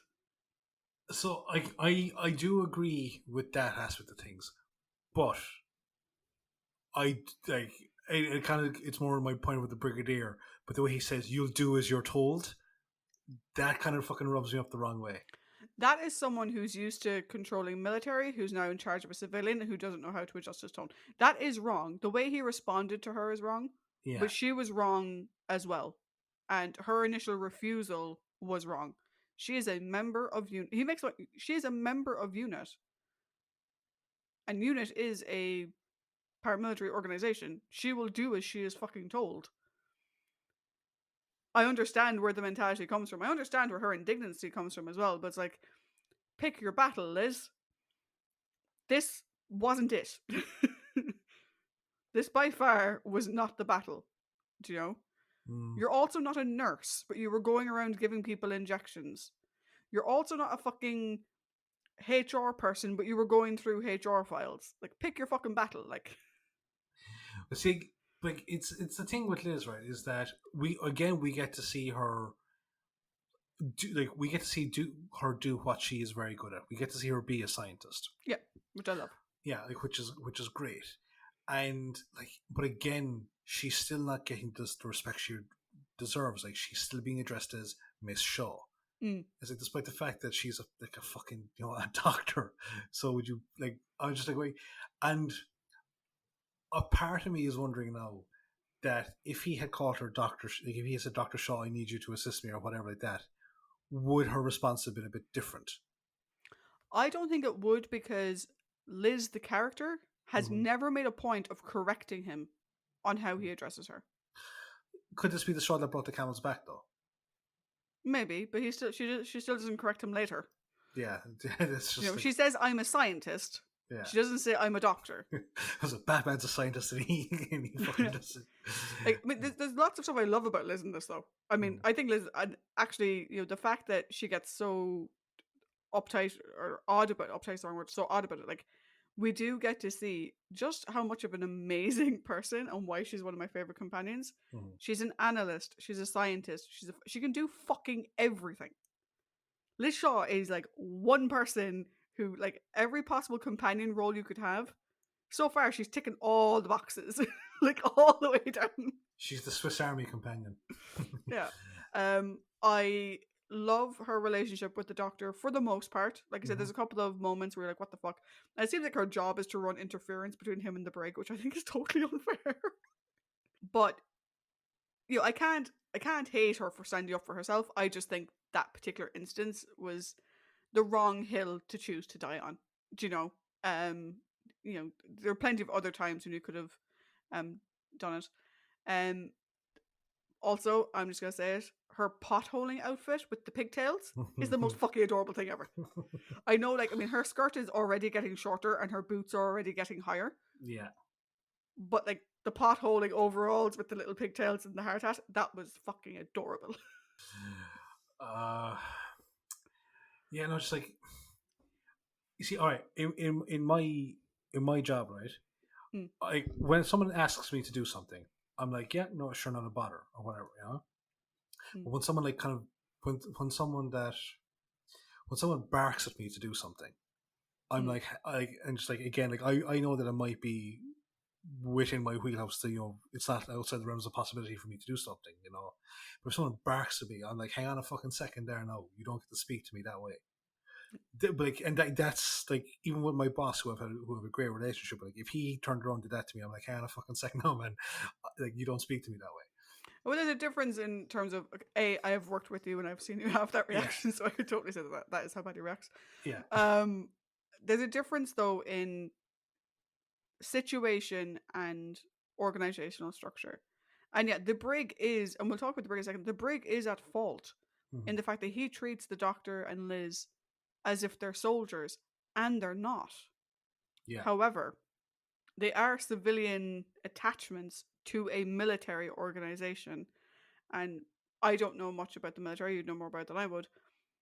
But I would imagine that they are still expected to follow a majority of military protocol within that. If you're hired by them, yeah, then yes. If you're just some sort of like consultant that comes in every so often, not so much. Yeah, whereas we're told here that she's a member of unit. Yeah, Do you know what I mean? Yeah, she signed on the dotted line. But so yeah, but I think that just like that thing just resonates with me because I've been in that scenario before. Well, I've seen you in that scenario. Yeah, before. Yeah. I was like, don't fucking bark at me. If you want me to do something, you can ask me to do it, and I probably will end up doing it. So I did like that defiant streak. It's like, look, I'm worthy of respect. I'm not a fucking whatever, you know. Oh yeah, I just Yes. think it was the wrong time to choose to do it. Well, Why not? you've also seen that from me, so Oh yeah, it's yeah, oh yeah. yeah. But I do like. No, I had to phrase this very carefully because I initially wrote it out going, "Oh, it's nice to see the Doctor rubbing off on her," but no, that's very wrong to say. So I also said it's great to see the Doctor's influence on her Okay. by the way that she. After he spoke to her, she didn't. For the rest of the story, she didn't harbor any specific hatred towards the Silurians. No. But in fairness, she didn't have any specific hatred to them after they attacked her either. She was just aware of the fact that they had attacked her. Yeah, like like even like that is like that's again supporting the point is the sense of she was like, well, it fucking attacked me, but again, I suppose if you think about it, like what does a at that point, what does an animal do when it's cornered? It Yeah. lashes out. I think her thing was, it wasn't so much about like, it attacked me. I think it was more a case of, my read of it was she was trying to remind the Doctor that, the one he met may have been really nice, Yeah, but the one that she met wasn't. it's the same one. Had he not spoken to the leader at that point? No. No. But, so, like, yeah, you had a great interaction with it. I didn't. Yeah. And you can't ignore that fact either. And she doesn't go all fucking. We'll talk about Dawson in a minute. She doesn't go all Dawson on the fucking thing. No, she doesn't. Go back to the creek, Dawson. Um, but and also, again, and now obviously the Doctor has to take the lion's share of the credit for this. But Liz comes in and helps save the day. Oh, yeah. She transcribes his formula, which she says at the moment like she has no idea which one it is or what way that it's written out, but she works it out and she sends it on. And thankfully the Brigadier does thank her. Yeah. Brigadier And she's also the one who is working the rods with the generator, which Yeah. I did like. I love how, and we'll probably get to this when we talk about Liz's departure, right? Because spoiler alert, it is relevant to that conversation, right? Yeah. I love how Liz is the one who does the explaining. The Doctor's doing his thing, and Liz is explaining to the Brigadier literally everything that's going on. Yeah. What belt are they talking about? What the hell does that mean? And Liz is the one explaining while the Doctor is off doing his thing, which I quite like because, sometimes the Doctor is just an information dump, which takes out of the story. But to have another character naturally in that position, I think works really, really well. Mm-hmm. I agree. Should we talk about the Brig? Oh, Brigadier. This might be the only story from memory that I hate the Brigadier. I don't hate him in it, but I struggle to like him. Like, don't get me wrong, there are some fantastic Brig moments here. There's some really like when he defends the Doctor and Liz from the bureaucratic interference, like always up to the hilt. But and again, it's like he doesn't treat them like garbage, but there are times where he seems like overly skeptical. That's like, man, with all the fucking shit that you have seen in your time in unit and with the Doctor, why are you being so fucking like, you sure? I actually don't mind that. This is probably where you and I are going to disagree. So, like, Okay. I like the fact that he doesn't take everything the Doctor says at face value and he challenges him, because this isn't just the Doctor, the Brig, and Liz. If it was, I'm sure the Brig would be absolutely fine. Let's go hunting for Silurians or let's go find them or whatever. But that's not the way it is. The Brig has a specific charge and he has people to report to. You said there was a footprint. Where is your evidence? If you want me to get more personnel or more funding or more people in here, I need fucking evidence I can present on paper. Because even if he believed the Doctor, which I don't think he disbelieves him, I think he just wants him to prove it. He needs evidence that he can show other people. But see, this is like, as you say, like this is where like the reading of the scenario comes in differently, because just from some of the interactions, like there's I don't pick up on the subtext of like give me something to work with. It's a case of like, well, have you got any evidence to back that up? Because like your point there is very rational. You know, going, before he can do anything, he needs to present proof to his superiors before he can requisition something. Well, I didn't get that read from the way that he was talking. I think my thing is, if you look at it when Masters comes into it, Yeah, and Masters is asking for that evidence, you get why the Brigadier was asking for it. Because the Brigadier was going to have to call up Masters anyway, or call up someone in the ministry. His like phantom people that he always calls the ministry to get approval. yeah. And so that's the thing with me. It's like, you know, the Doctor needs to be challenged from time to time. And, you know, he wasn't coming up with any evidence to the contrary. Like, you had Baker saying one thing, you have the Doctor making aspersions to something else with no evidence. The evidence they saw was that whoever was in the caves was killing people. You're saying that you don't think they were. Okay, well, prove it to me. Like, I can't change my approach to the situation on your word alone. People died. Prove it to me. That's and this is where you and I are going to differ though on our read of that situation. Yeah, no, but then again, like we've always said, like that we just so happen to agree. Let's say like 90% of the time. This is a total. This story is like the definition of an RP session, and how you and I sometimes read RP sessions slightly differently. Yes, absolutely. See, okay, this is the thing now, right? Is that the Brig seems like a breakaway from characters of the type of character he's meant to portray in other series and stuff that I like. And like the Brig is like he's almost the antithesis, if that's the way you say that word, of those particular types of characters. But I just felt like here he actually became one of those characters, and I suppose it's a small bit of personal betrayal, you know, because like up until now he was so good, and but I think really what it was is the fact that my first run through was very, very strange. I wanted to get into Classic properly, so I started with Tom because that was the one that you and I both knew, and it was a way for us to actually have conversation. So then I went back and I started with 1 while simultaneously watching 4. So obviously I have this experience of the Brig as he's with 4, and then comes time when I eventually catch up with 3.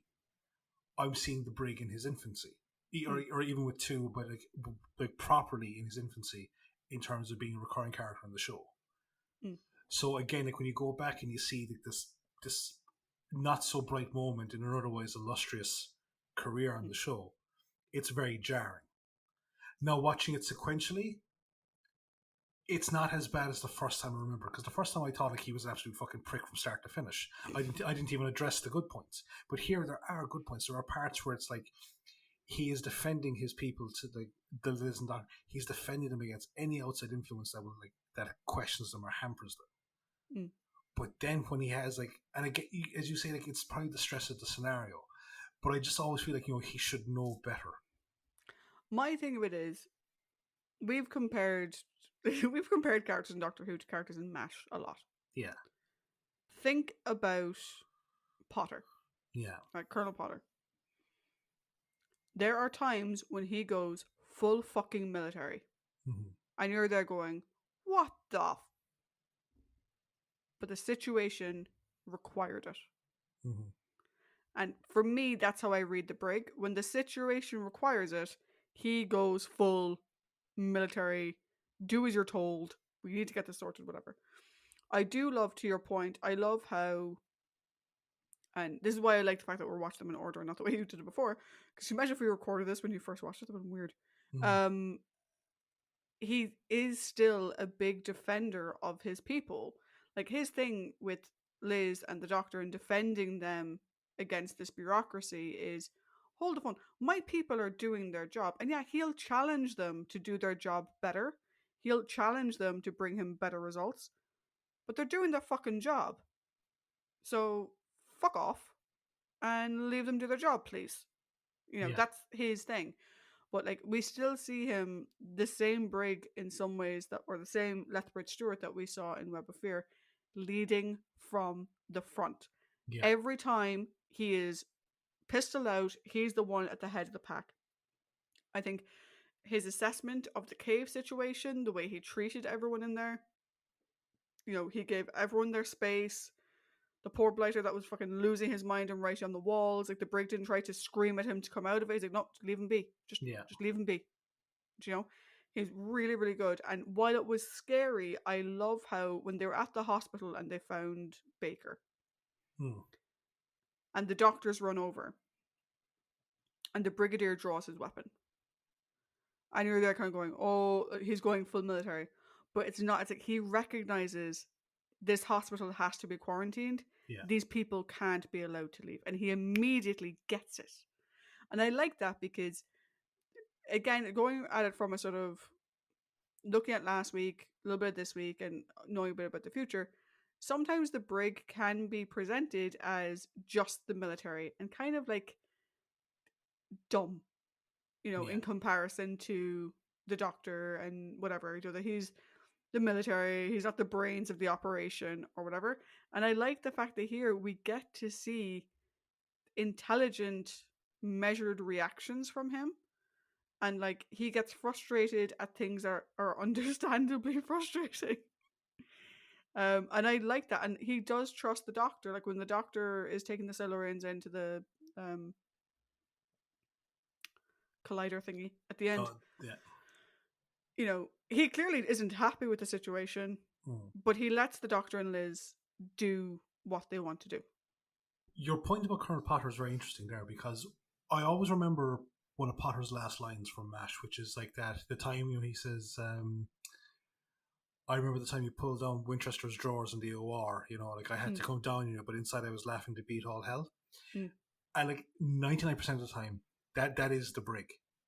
But this time, that ending, the ending is the thing. Right. And again, I have just like a core issue with the way of the gun, a small bit, shall we say. And here where now the doctor has proof that there is a peaceful element to Silurians, the Silurian society. There was one, and that one is dead. There was one, but I think there was an indication that there was possibly more, because of the way that the leader had said he had spoken to these people, and that you'll act as an envoy. Now, obviously, it's not like the majority of them are peaceful, but I do like the idea of a one-on-one, slowly, and each time, like more if they manage to get one on board, like more like the next time they bring someone out of hibernation, it will actually go easier. I like the slow and steady approach that the doctor was opining. And I just feel that it's just one of those things of where it's like, I would love if there was extraterrestrial life. I think it would be, phenomenal. But I'm constantly afraid of like, what fucking humanity would actually be like. Like, are we going to be like Star Trek? Or are we going to be like, just that typical thing of it's like, fuck it, shoot it. Yeah, like the Brigadier at the end. I'm conflicted. Because my biggest issue with the ending of this story is not that he blew up the entrance or entrances. That's actually not my problem. My problem is he lied about it. Yeah. He always knew that was the plan. It's not a plan he came up with after they left. That was always the plan. The charges were in place or whatever. And I agree with Liz. It probably wasn't his choice. He is a cog in a wheel. And we've seen it before, we'll see it again. He needs approval from higher ups for most of the actions that he needs to take at any scale. So, Liz makes the point, the ministry was afraid. Understandably so. Not the best reaction for humanity, but an understandable one. Not the one we want to have, but one that's understandable to have. So I don't mind that he blew it up at the end. I'm sad that that's the sort of side of humanity that they decided to go with in their story. But it's an understandable side. My issue is he was nodding and smiling along with Liz and the doctor when they were saying like, oh, we'll be back next week, we'll bring this and that with us, blah blah blah blah. all this bullshit, and he was nodding and smiling, knowing that that was never going to happen. Why didn't he just tell them? But see, this is like a part of me like is wondering like, was it the Ministry of Defense telling him what to do, or him making a recommendation to them? Because of that look he has when the Doctor tells him his plan. Like while they're in the Silurian base, the Doctor says, "Oh, like if we bring them all 1-to-1, we might be able to negotiate with them better." And then there's this very like troubled look on his face. My interpretation of that look is that is not the Doctor's choice. The Doctor doesn't get to decide that. but see, all right, if, and again, this comes down to the difference of interpretations. But like, if that was the case, that looks more like, "Excuse me, you fucking what?" as opposed to, "I don't think it's going to go that way." Well, no, it's an "excuse me, you fucking what?" as in, Yeah. what the hell are you doing making all these plans for our planet? You don't have the authority here to make that decision. Now, did the Brigadier go back and say, "I recommend we destroy them"? Possibly. But at the end of the day, that's a recommendation. Yeah. The orders came from higher up, and he followed his orders. My only issue with it, like I said, I don't like the fact that the story decides that's the half of humanity or the proportion of humanity that's going to try and represent. Yeah. I don't like that, but my issue with it, and in many ways, I think the Doctor's issue with it, is that the Brigadier lied. Why not just tell them? Yeah, it would cause an argument with the Doctor, but fuck it. That's not the Doctor's choice. No. Just tell them. It's the idea that he lied to them and was nodding and smiling. "Oh, yeah, we'll see you next week. Bye, bye." I don't, fuck off. Like, what the hell? Yeah. It's just something very. I don't know if it's underhanded is the right word, but it's just duplicitous more so than anything. It's duplicitous. It's a bit condescending. Yeah. Do you know? It's I know something you don't know, and maybe that was the message from the Ministry. Look, this Doctor was going off in their estimation half cocked throughout this entire project. He wasn't following orders. He was working independently. We don't want him involved anymore, so he's not to know. Like, maybe that wasn't the Brigadier's choice. We don't know, but that's the thing with, like you said, it just ends. Yeah. We don't get any sort of resolution. So I'm there going, trying to give the Brig the benefit of the doubt, and I'm like, maybe he was ordered not to tell him, but like, Yeah. All I know is that it made for a sad Paddy. it did. So, speaking of humans and the way they're represented, how about we speak about the human characters in this story? Yeah. So we have 5. We have Lawrence, Baker, Quinn, Dawson, and Masters. Now, the majority of them make up the same face of humanity, but there's one that I actually quite enjoyed, in terms of like the consistency. Okay. So, who should we start off with first, do you think? I will let you pick the order. I don't mind. Right. Well, I have it Lawrence, Baker, Quinn, Dawson, and Masters. Cool. Alright. So, he reminds me of a weird combination of Clint from the Ice Warriors and Robson from the Fury of the Deep, in the sense of, like, they won't look at evidence. They treat their underlings like shite. They don't look at evidence is the Clint side of things. Treating their underlings like shite is the Robson side of things. And they generally think that they know better, despite no evidence to back that assertion up. And over time, he just became like a massive pain in the ass. And like, he's never presented as an actual roadblock for the story. No. He's not even a villain by circumstance. He's just a bitchy backseat driver. Yeah, my thing with Lawrence is a character we have seen time and again on Doctor Who. It's only been 6 seasons and we've seen this character about fucking 20 times, right? Yeah.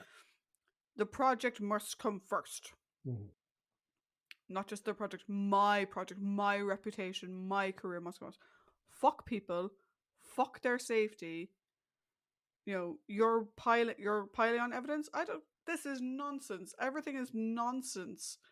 It's like everything is nonsense because you're not getting your way. And it's like, you still haven't found out what's happening with these power drains. It's like, well, they told you your machine is working fine, so they're investigating alternative methods. You ginormous jackass.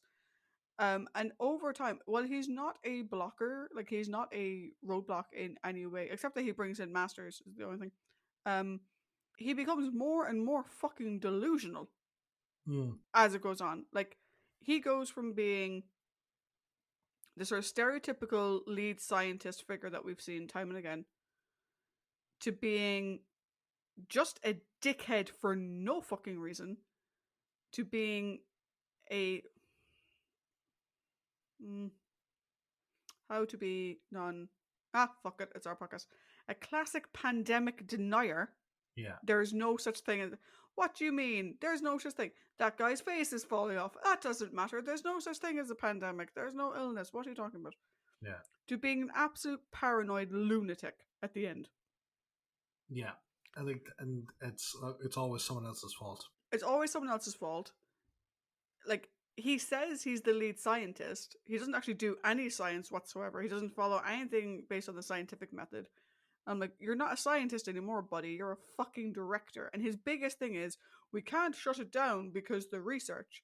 I'm like, yeah, I'm sure whoever is funding your research would actually be more than happy if you take 2 weeks to shut down the machine and find out what's going on. Mm-hmm.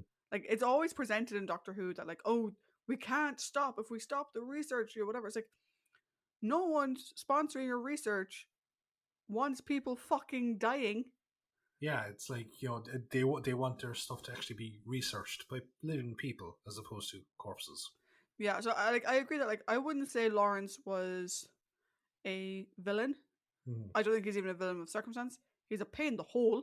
Yeah. And he could have been incredibly deadly at the end because of his. Oh, this is so weird saying it. Oh, in the current climate. His refusal to take the medication that would prevent the spread of the pandemic. Yeah. I shouldn't laugh at it because people are dying, but like it is so weird to talk about this now. But it gets, I like, it's okay. Like I think that's we've talked about plenty of times is that there's an element of the Doctor Who fan base that has given out about primarily Jodie's run. That it's it's too in your face, it's too PC, it's too woke or too whatever. It's like, here we have a story that was made in what did you say? It was aired in 1970. It was recorded in 1969. Yeah, so it was aired in 1970. We're nearly 50. We're actually 50 years on from the airing of this story, and we're facing concepts brought up in that story. And like, so to the element of that fan base, 2 fingers up. But in the reference to science fiction, it's amazing the stuff that science fiction way back when was able to, as they thought it was like this unattainable thing, or like a very possibly an unimaginable future. We're living it. Yeah, and the thing is that, like, I mean, we're living in a current climate. You and I are both in our early 30s, right? Just about. But, I'm pretty sure that when polio vaccinations first came out, there was probably people who had the exact same response to what we're seeing now. It is an unfortunate cycle that happens over and over again. And while this isn't true of everybody, what is true of Lawrence in this story is that he's selfish and ignorant. And he is ignorant because of his selfishness. His selfishness won't allow him to read the evidence that's being put before him. And like, it doesn't even need to be like a pandemic, because like one of the symptoms were lesions on the body. Yep. And it just kind of brought back, like a small bit of memories of like the AIDS epidemic, and like the perceptions over like AIDS was only ever afflicting this section of society. Yep. And then when it started affecting people that weren't in that section, it was like, well, there's obviously something else going on, or maybe they are in they are gay or they are whatever. It's like, Mm. no, they're not ticking any of your fucking boxes. This is something beyond your narrow scope, and it needs to be treated beyond the narrow scope. So yeah, like watching the story, reviewing the story was like, it was really hitting very close to home. Yeah, it was. I first watched this story 10 plus years ago. Mm-hmm. I watched it again. What, 6 months ago? Yes, Maybe yeah. a little bit further than that. But 6 months. No, Christmas time, I think. Yeah. So I've now watched this story twice Yes. during the current COVID pandemic, and it was uncomfortable both times. Yeah. But it's not that it was uncomfortable. He is uncomfortable. It's Yeah. uncomfortable seeing the story as a whole is like, holy shit. Lawrence's reaction, for me, as someone who fully supports vaccination, who fully supports mask mandates and whatever, Lawrence's reaction is the thing that I find uncomfortable to watch. Yeah, it is. And that's the thing about Lawrence in general is he's not a villain. He's not a villain by circumstance. He's uncomfortable in everything he does. Yep. I agree completely. So after Lawrence, you had Baker. And like Norman Jones. Okay, I'm going to say this now. The supporting cast in this story is phenomenal. Oh, they're very good. Oh, they're very good. Even Lawrence. Like, as annoying as that character is, your man played him fucking. He's played him so well. Brilliantly, yeah. So yeah, this story definitely goes into one of the great supporting casts of the 52 stories that we've done so far. And like Norman Jones is just fantastic. He's in this show 3 times. We've already discussed him once. You and I know him from the 3rd time he's going to be into it, and he just delivers the whole time. And I enjoy watching characters like Baker because they start off so affable and likable, and then we get to see the real character underneath when they fall to the stress of the situation. This paranoid, a different sort of paranoia. Like there's like saboteurs, and like like I do like the fact that he's taking an event and he's taking he's like, okay, if we strip away all this bullshit, it is clearly sabotage. He's also not wrong. No, he's not. No, he's not. But like he's taking stuff that the doctor has presented or stuff that he has seen himself. And he's trying to put it into a frame of reference. And it's like, well, no, like it's a big machine. It's like a Trojan horse. It's whatever. And it's like, no, the thing is as well is that with that sort of thing, right? Is it the stress of the situation? Baker's final moments, like calling the doctor a traitor and attacking him and all this kind of stuff. So it's like, is that him under the stress of the situation, or is that who he always is beneath this, very nice facade when he first meets people? No, and the thing about that is, right, is that it's the acting of Norman Jones because you're constantly kept guessing. It's like, is it 1, is it 2, or is it a combination of 1 and 2? Well, my thing is, right, I never thought he was nice. I never thought he was a nice guy. Ever. Okay. From his first introduction, I had a big question, and this happened the first time I watched it and happened the rewatch. He is constantly referred to as Major Baker. Yes. But he is in civilian clothing. Mm-hmm. And throughout the story, do you know what he reminds me of? It's that stereotype you see in movies and TV of, the former military guy who takes up a security position and thinks he fucking rules the world because he's the head of security and whatever. And that's what Baker felt like to me from the beginning. Right. He was a little bit helpful to the Brigadier at the start, but very quickly, like before episode 1 ended, you could tell he did not appreciate Unit getting involved. This is his beat, He's the security man here. Who the hell are you coming in? He's very used to being the man in charge, and he does not like it when other people are coming in. He had ascribed the fact that this is sabotage very early on, and he thought that Unit would come in and would support that theory with him, and that he could maybe work with them on that. But as soon as he realized that they were looking at other methods, that they weren't just going with sabotage straight away, suddenly it was like, well, no, like he doesn't want to work with them. He doesn't, he will constantly try and get out of the hospital, even though he's clearly not well. And he's constantly like, he's very gung ho, like the halter on fire, Yeah. and the fact that he actually shot. And it's like, what the hell?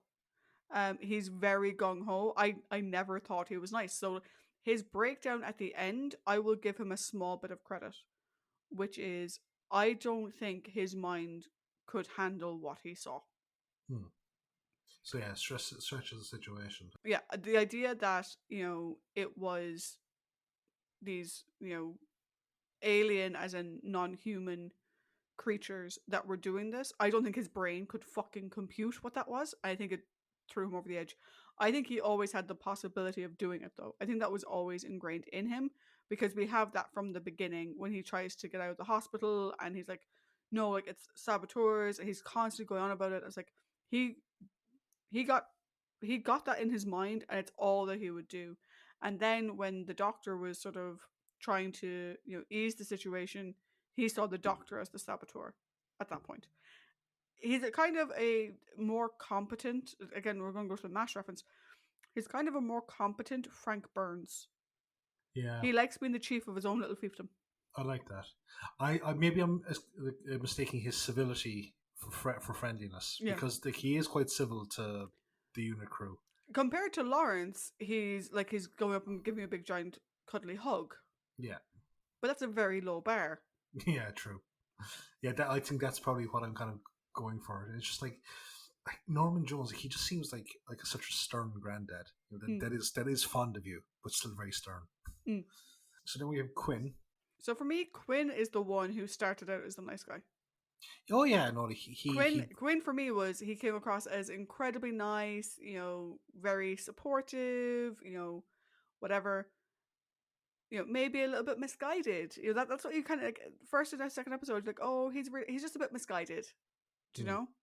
But then you look at him more closely, he treats Dawson like shit. Yeah. And he's very clearly willing to set everyone and anyone aside in his pursuit of knowledge. One of his colleagues died. Yeah.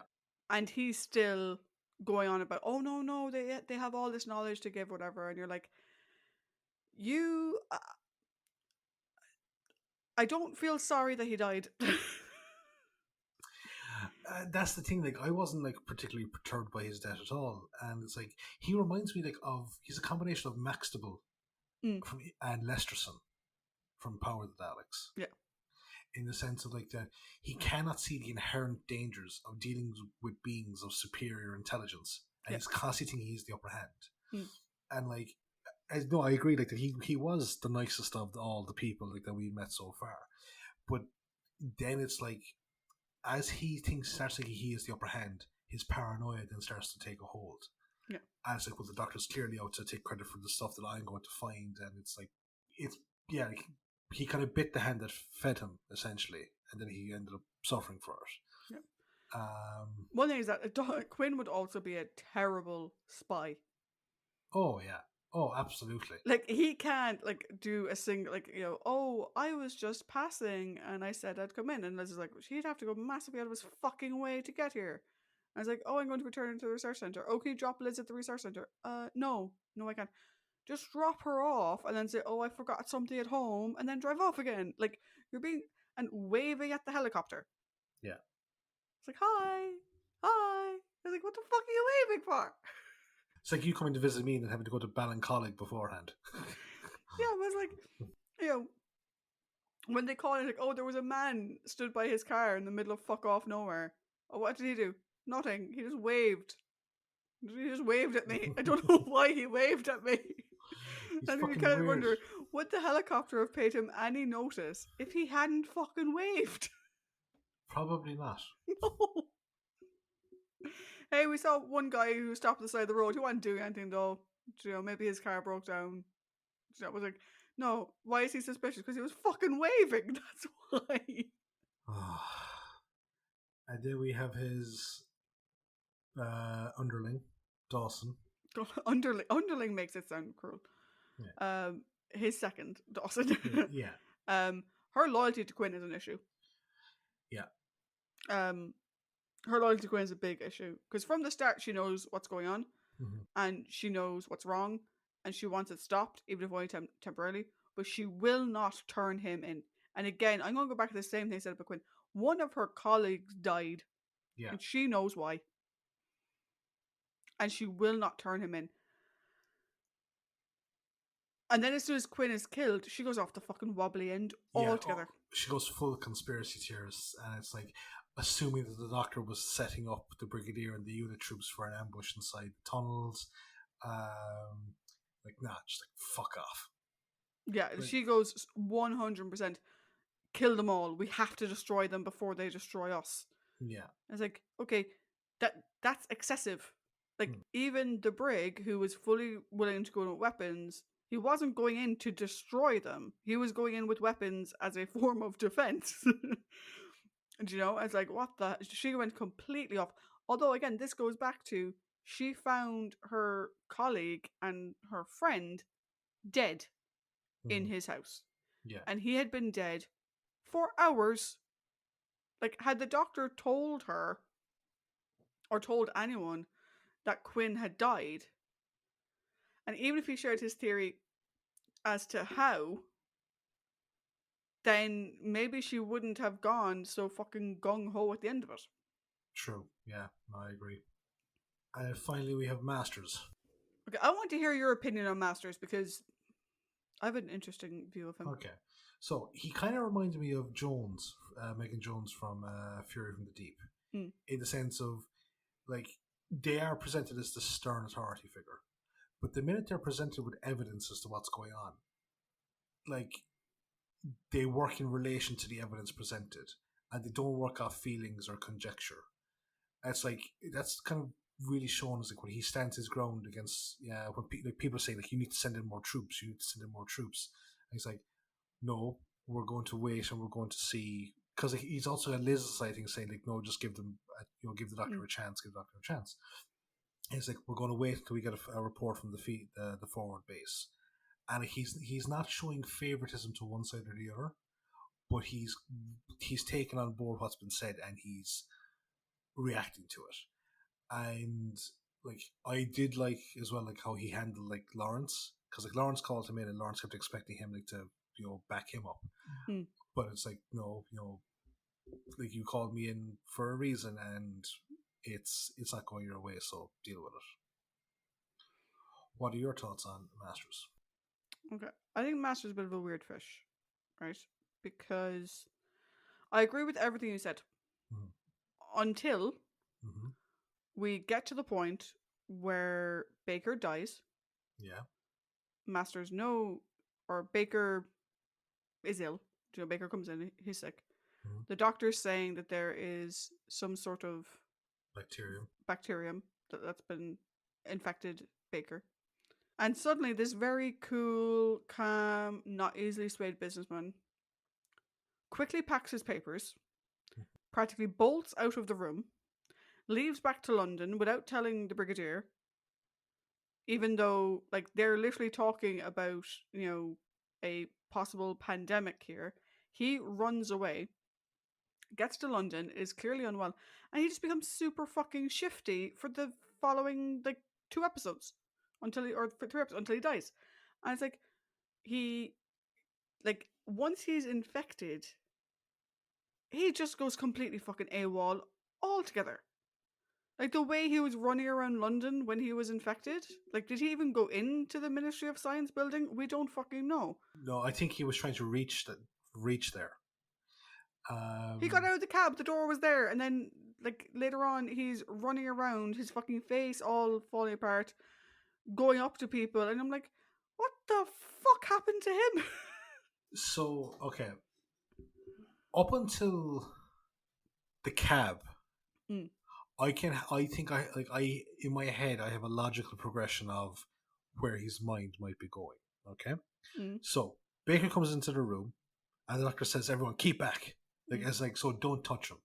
So potentially, this is my own head now.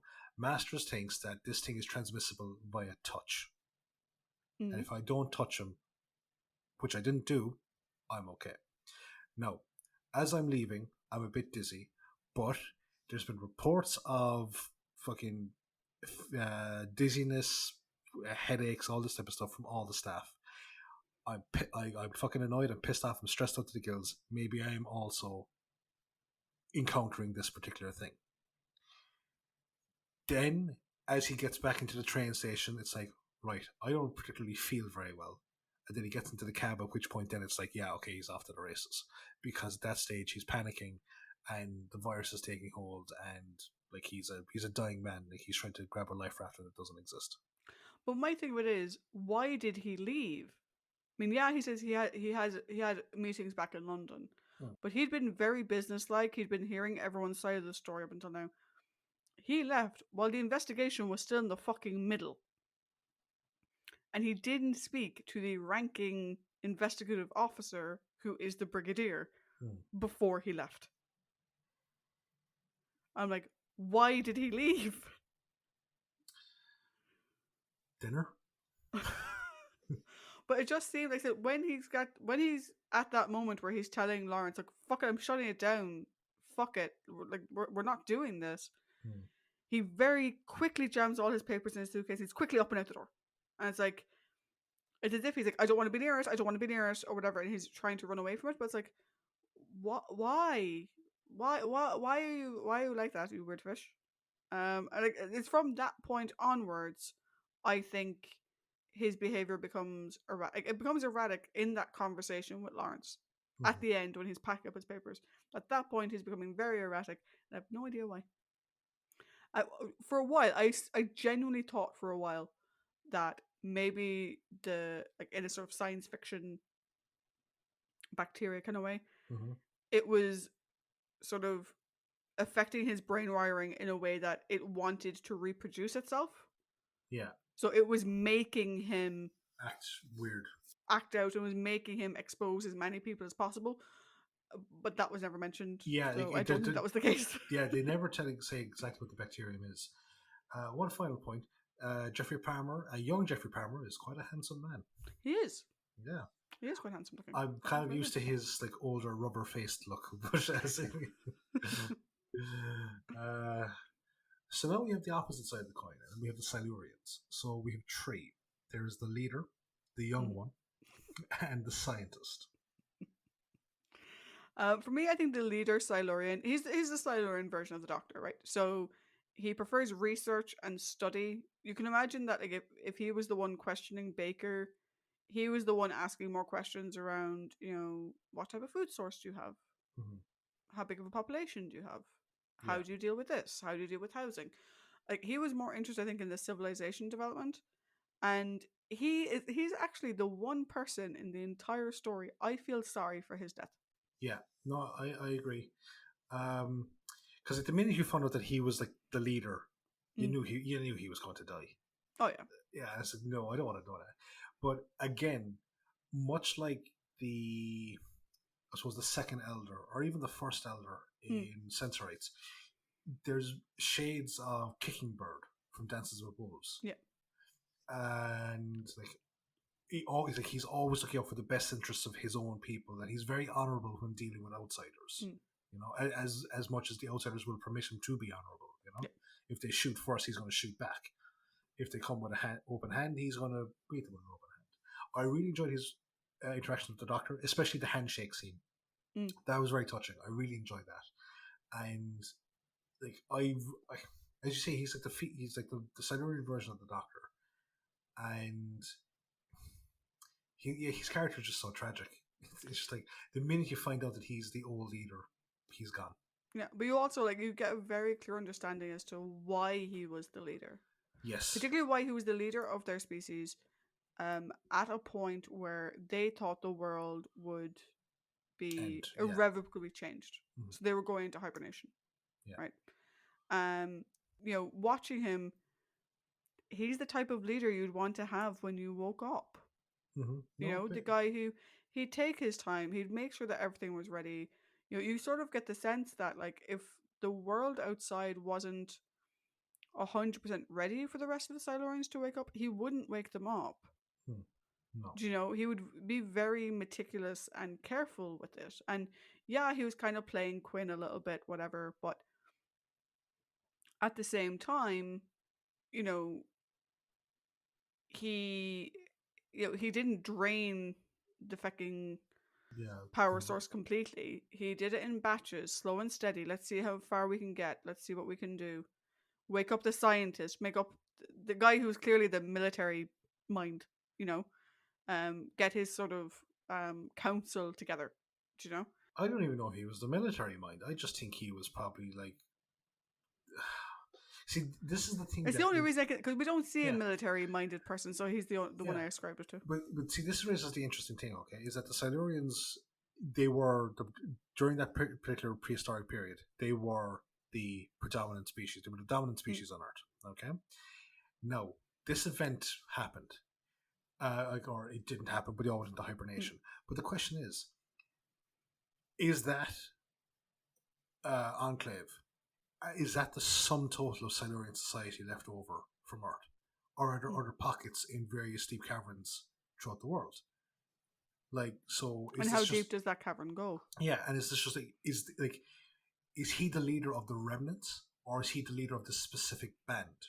And does he Who knows? know do they even know like was there attempts to reach these potential other covens or whatever? We don't know. It's just like, but he was trying to look out for the people underneath his remit, Yeah. and they got swayed, unfortunately. And Uh, he's the only character whose death I feel sorry for. yeah, no. Well, I'd say like the poor like fuckers that got contracted the virus because of Baker and The only character we see and interact with that I feel sorry for. No, of the prominent Don't make me sound like a dick. The only character we actually see and interact with. No, I agree. Fuck like this story. Oh god. So then we have the young one. Who's the Silurian version of Baker? Yeah, he's just like, but this is the thing, right? He's the typical douchebag character who thinks that because his people were once in the ascendancy, they're always going to be in the ascendancy. That there's no one ever going to be able to challenge them or override them. And his interactions with the scientists, I find very interesting because he clearly manipulates the darker aspects or the darker desires of his own people's beliefs to gain a following. Because at the start, the scientist seems, pretty even keel. But it's when it's like, well, we were once, it's the apes were subservient to us. Like we can be what we once were. Like we have the technology. I think for someone who's very much violence, death to them all, I will kill them. Mm-hmm. He is actually quite intelligent for fuck's sake, Like he plays the scientist very well. And one of the things that I think, and we're going to talk about science in a second, but one of the things that he plays very well is that after a certain point,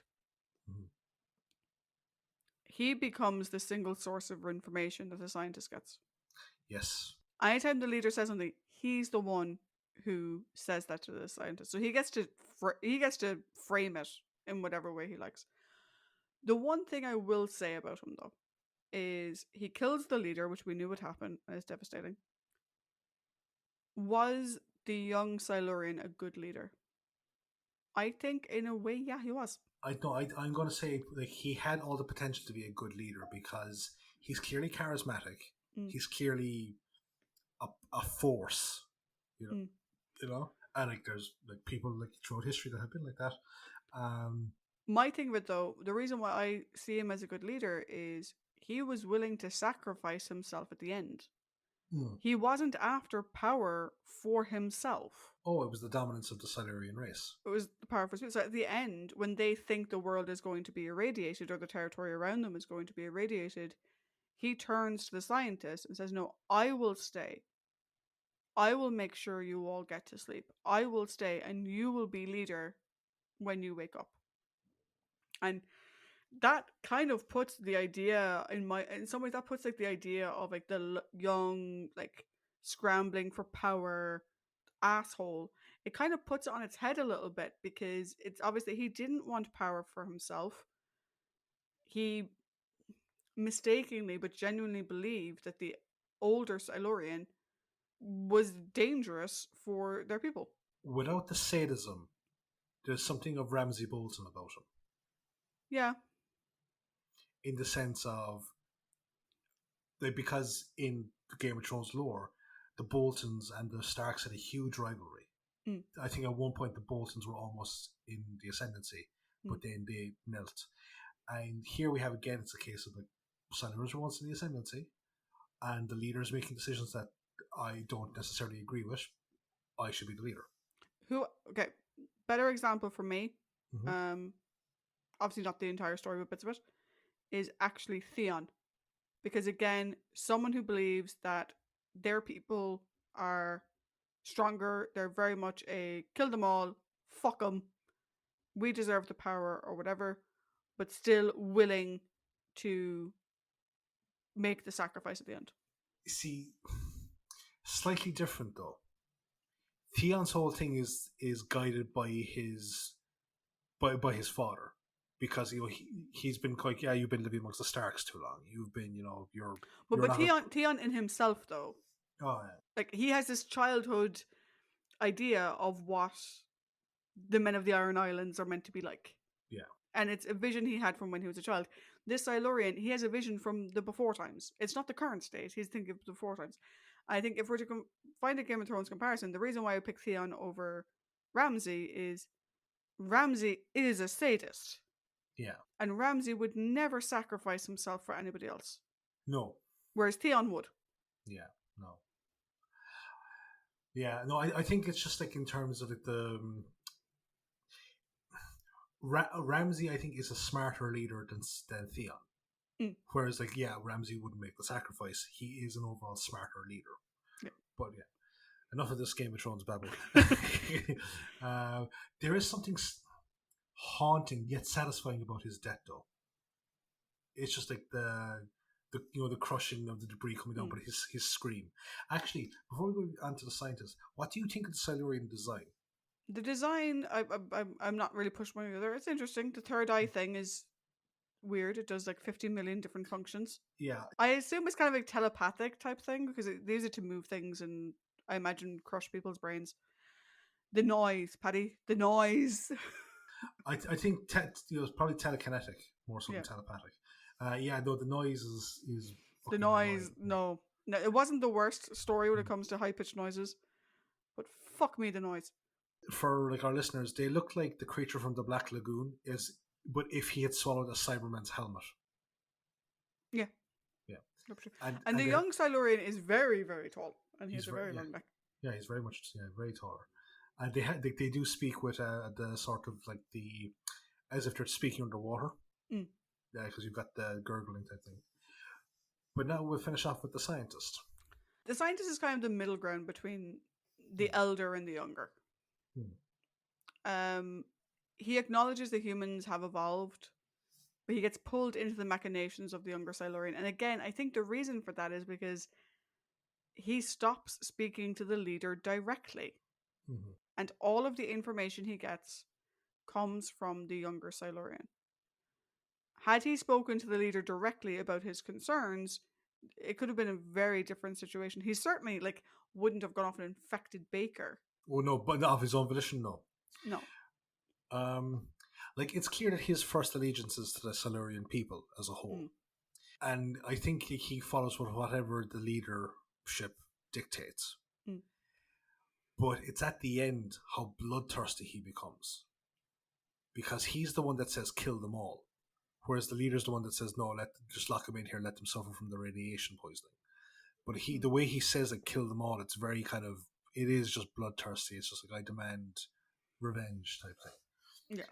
And that's, again, that feeds back to my point about the young one, which is he just feasts on the darker desires of people like the scientists, and he manipulates it into creating these just ardent followers. Yeah. I think the scientists are kind of the perfect blend of the younger and the older. Yeah. It's just unfortunately that the younger got to had a chance to sway him. He fell to the dark side. He was the chosen one. He was supposed to bring balance. Instead, he has super fucking amazing technology, though. No, he does. Not only does he have weird stock photos of chimpanzees, but he also can see into the building. He could have spied on them the whole time. What the fuck was that technology? Because that never got fucking discussed. Yeah, that's the thing. Like, the technology seems to do multiple things. It's like Captain Kirk's armchair seems to do multiple things. The same way with their third eyes. It's like, um, yeah, trying to like phrase that in a logical way. Like he was going, the paralysis ray from their third eye attack. Yeah, they stare at them really hardly. They unnerve the enemy. But yeah, so that is it for this discussion about our characters. Interesting that, I mean, I think the closest thing we maybe have to a villain is the young Silurian. Yeah, But he's the closest thing we have. to an out and out villain, yes, Yeah. I would agree. Everyone else though is villains by circumstance. Villains. Yeah, you shut up. You know what I mean. Villains by circumstance. Yeah. It's a good thing we created that prominent characters, and because otherwise it was just like, yes, they are a villain. No, they're not. I'm looking at you, Marco Polo. Yep, you shall never be a villain in Tricia's eyes. You dickhead.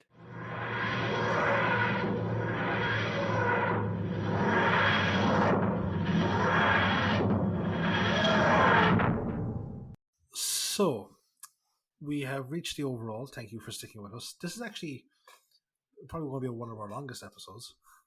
Oh yeah, definitely. I mean, bear in mind, I still have to edit it, but like a 7-episode recap takes a long time, and we've had a lot of characters to discuss, and we got derailed at one point talking about something else. So, but I'm just thinking back, like our first 7-episode recap was the Daleks. yeah. Yeah, that went like an hour and 20 minutes. This is going to be like in excess of that. It's going to be over 2 hours, I guarantee it. Definitely. So thanks for sticking around with us. But I think this is because of our differences of opinion on certain things. I think this has been one of my favorite ones to actually have a discussion about in a while. Yeah, it's always nice when you and I can debate something rather than just going, I agree. Yeah, and what did you think of that? Oh no, literally everything you just said. Because as fun as it was to gush about the war games and like Unspirited from Space, I go back to the Faceless ones where we were just in vast disagreement about it. Or as previously mentioned, Marco Polo. Yeah, Marco Polo. Well, no, like that was one character in an overall good story. We have differences of opinion about the Faceless ones as a story. Yeah, well, here, I mean, what are our differences of opinion here? Difference of opinion on where the brig was coming from. Yeah, on Liz. A bit on. I have we have a difference of opinion on one interaction with Liz. Okay. Our interpretations of Baker, a small bit. I suppose Baker. Yeah. Maybe we disagreed on more than I thought. Yeah. No, but we'll see what her story in terms of the scoring. So, final thoughts and a score of 5, if you please. So I'm going to say, I mentioned it a second ago, but I'm going to say it again. The fucking high-pitched noise. Yeah. I have very sensitive ears, and the makers of classic science fiction do not seem to understand that. And I know that they made these shows decades before I was born, but that's not the point. And see, if I had known the way that you were going to watch it ahead of when you normally would have watched it, I would have warned you about that, as I have done previously. I watched it back at Christmas, so I knew that they had the high-pitched noise thing. There's nothing to warn me about here, because I've seen this episode before. But I hate the fucking thing. Aside from that, though, for me, this is really a story in 2 halves, both of which are very, very good. And I was saying to Paddy before we started recording that, yes, I did listen to this a couple of days ago, or watched this a couple of days ago, whereas usually I'd watch it the night before.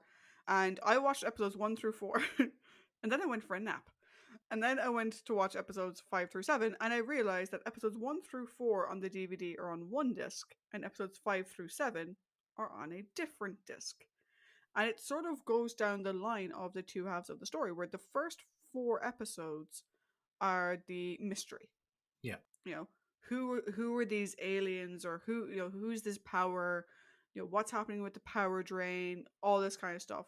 And very much like, I mean, I love the all the shots from the point of view of the Silurian that got injured. That was fucking brilliant. Yeah. I love the reveal of the Silurian, because again, you're only seeing a silhouette, and then everything's from his perspective. You don't see the actual Silurian for ages, which is great. Yeah, like we don't see the Silurian full up until the end of episode 3.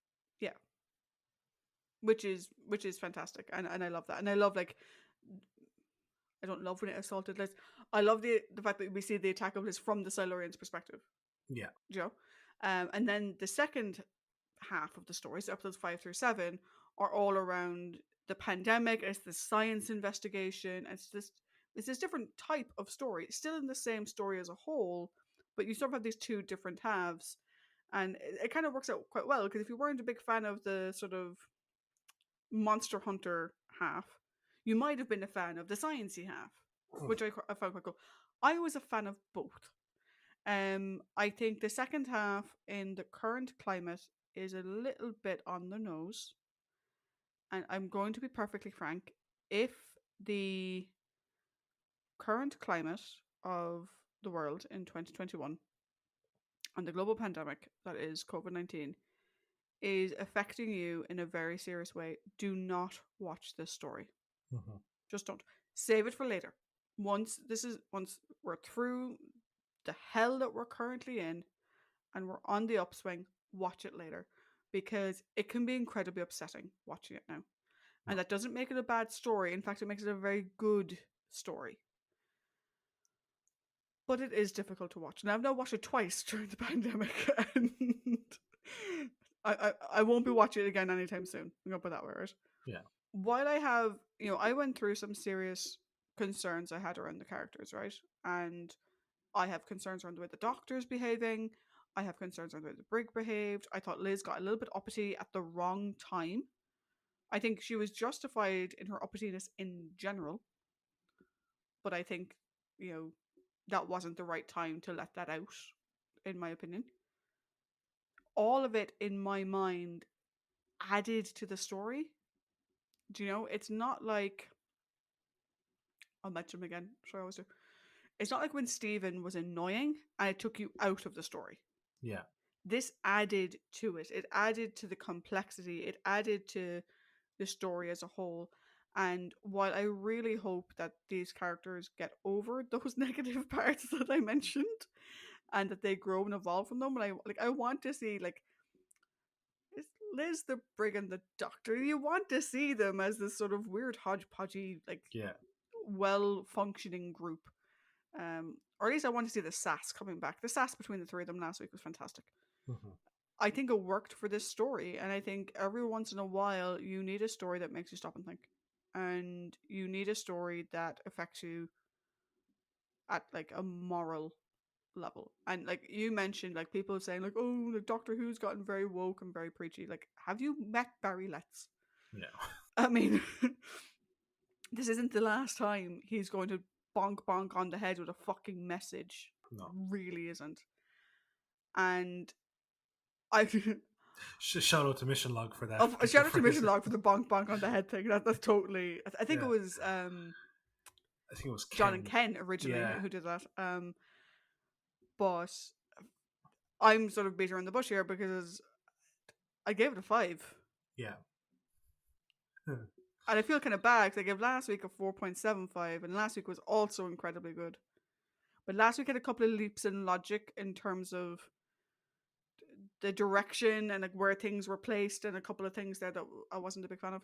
Here, the only thing I didn't like about the story and the production was that fucking noise. Everything else, the direction was great, the music was good, the acting was fantastic, the story itself was good, and it all led to something absolutely phenomenal. So yeah, I give it a 5. How about you? So I've said now a couple of times, I think, that this reminded me of the Sensorites. Okay. And I enjoyed the Sensorites. I really did. But my issue with the Sensorites back at the time was it felt very rushed. The resolution just felt very rushed. And it felt undeserved a small bit. Here, that issue is completely squashed. Over a 7-episode story, I loved every single minute of this story. Absolutely. I was not bored a single part. I loved the character development from the core trio. I love the performances from the guest cast. Even though Lawrence annoyed the shit out of me, your man acted the fuck out of it. He did great. The suspense was brilliant in terms of the Silurian reveal. Like, I talked last week about how I thought that the Autons should have been in my head, what a better introduction of the Autons would have been. Here, it's paced perfectly. Mm. For 75 minutes, you do not get an actual glimpse of what a Silurian looks like. And when it comes out, it's just there, and the episode ends. It's perfect. It's done so well. I was also in suspense over would Liz or the Doctor actually get the virus, and I thought Liz did at one point. Yeah, and like there was little little hints, like with them both coming over dizzy or that kind of stuff, or would even the Brig get it? And like it have him crippled at like a very leading moment, and last but not least, that ending is seared into my mind since the very first time I watched it, and all my subsequent watches of it. It hits the exact same. That close up of John Pertwee's haunted, heartbroken face, and again, kudos to Barry for making the decision that it's the society and not the knowledge they had is what is the loss that's felt. Like without that, I've given it a 5 as well. If that had been the ending, I don't think I would have given it a 5. No, I wouldn't have either. If it had been a we could have learned so much, I wouldn't have. And like obviously, okay, credit to Barry because of the decision that was made. But I think a large portion of the credit should go to Malcolm Hulk for the phenomenal story he crafted. Oh yeah. Like this is proof. This is a clear indictment as to why Terrence wanted his assistance for the war games. Yeah. Like he viewed him as a mentor. Here is that reason. Here it is in spades. Here's why Terrence looked up to him. Like this. I said it for the war games. There is not an ounce of fat on this story. It is so good the whole way through. And I have one thing about this story, right? It doesn't take me anywhere. It's just something that made me laugh. So they said this is what the Earth looked like during the Silurian era. Yeah. Hence where the name Silurians came from. Mm-hmm. The Doctor asks the Silurian, "Are you a Silurian?" And he says yes. Yeah. Why would they call themselves Silurians? Yeah. Now, this also goes into the science fiction thing of how the fuck do they understand English, right? But it's just the one thing. It just made me laugh.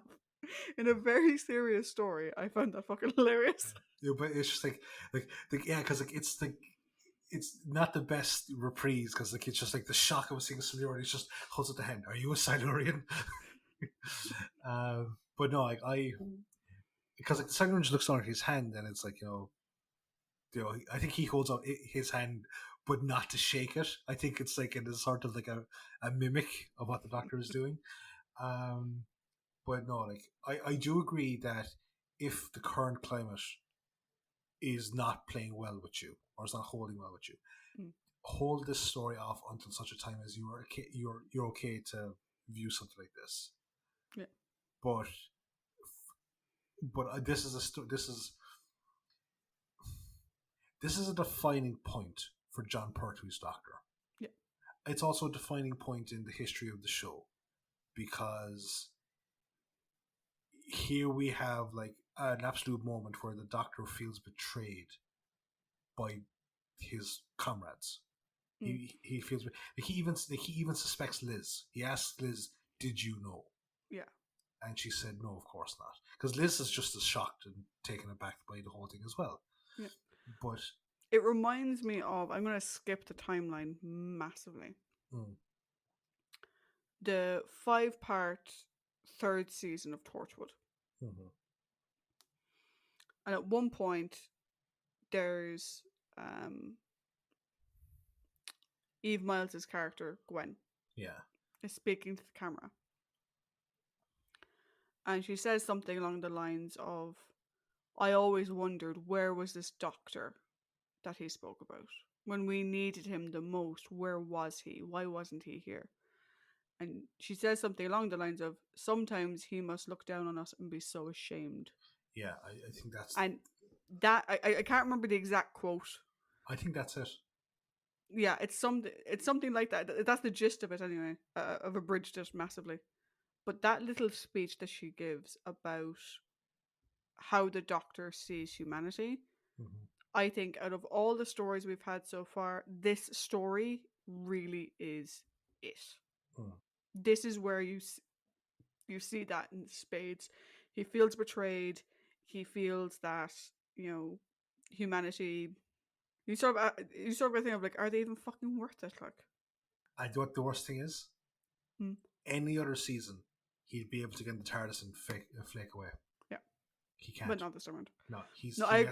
I agree. This is a defining story. Mm. I think the other person that I found this is a really defining story for Liz in many Yeah. ways Oh yeah. as a companion. Liz as a companion regularly gets forgotten Yeah. because this season is so short Mm-hmm. in terms of the number of stories. So, like from a modern viewing perspective, this season is so short. Yeah. We see everything from her here, and this really cements why I love her as a companion so much. Mm-hmm. Like I've listened to some of the Big Finish stuff with her in it. I need to get more of it because I now have this desperate need to listen to more of it. But like Silurians is just fantastic. I loved it the first time I watched it. I really liked it back at Christmas. I loved it this time around. I said the only challenge is you have to be in the right frame of mind to watch it. And if you're not in that frame of mind, then put it in the backlog and come back to it later. So no, but like, yeah, like it's like much like the story. It's like it's just it's supposed to a sad ending. It is a Uh, sad ending, but you know what? We will continue on, yeah, we will. onwards and upwards as we go. Mm-hmm. We will be back next week with Yes, another story of the Doctor, Liz, and the break. and that story is the Ambassadors of Death. Yeah, well, what a pleasant title that is. Absolutely. And I'm trying to see if I can work out possibly, like thank you for choosing certificate cake or debt. Cake, please. Yes. But we're all out of cake. So my options are or death. We didn't expect such a rush. I have one idiot as our thing for a trope from the second Doctor. I'm going to see if I can make this the season trope for the third Doctor. Cool. Right. Everybody, we will talk to you next week. Bye-bye. Bye.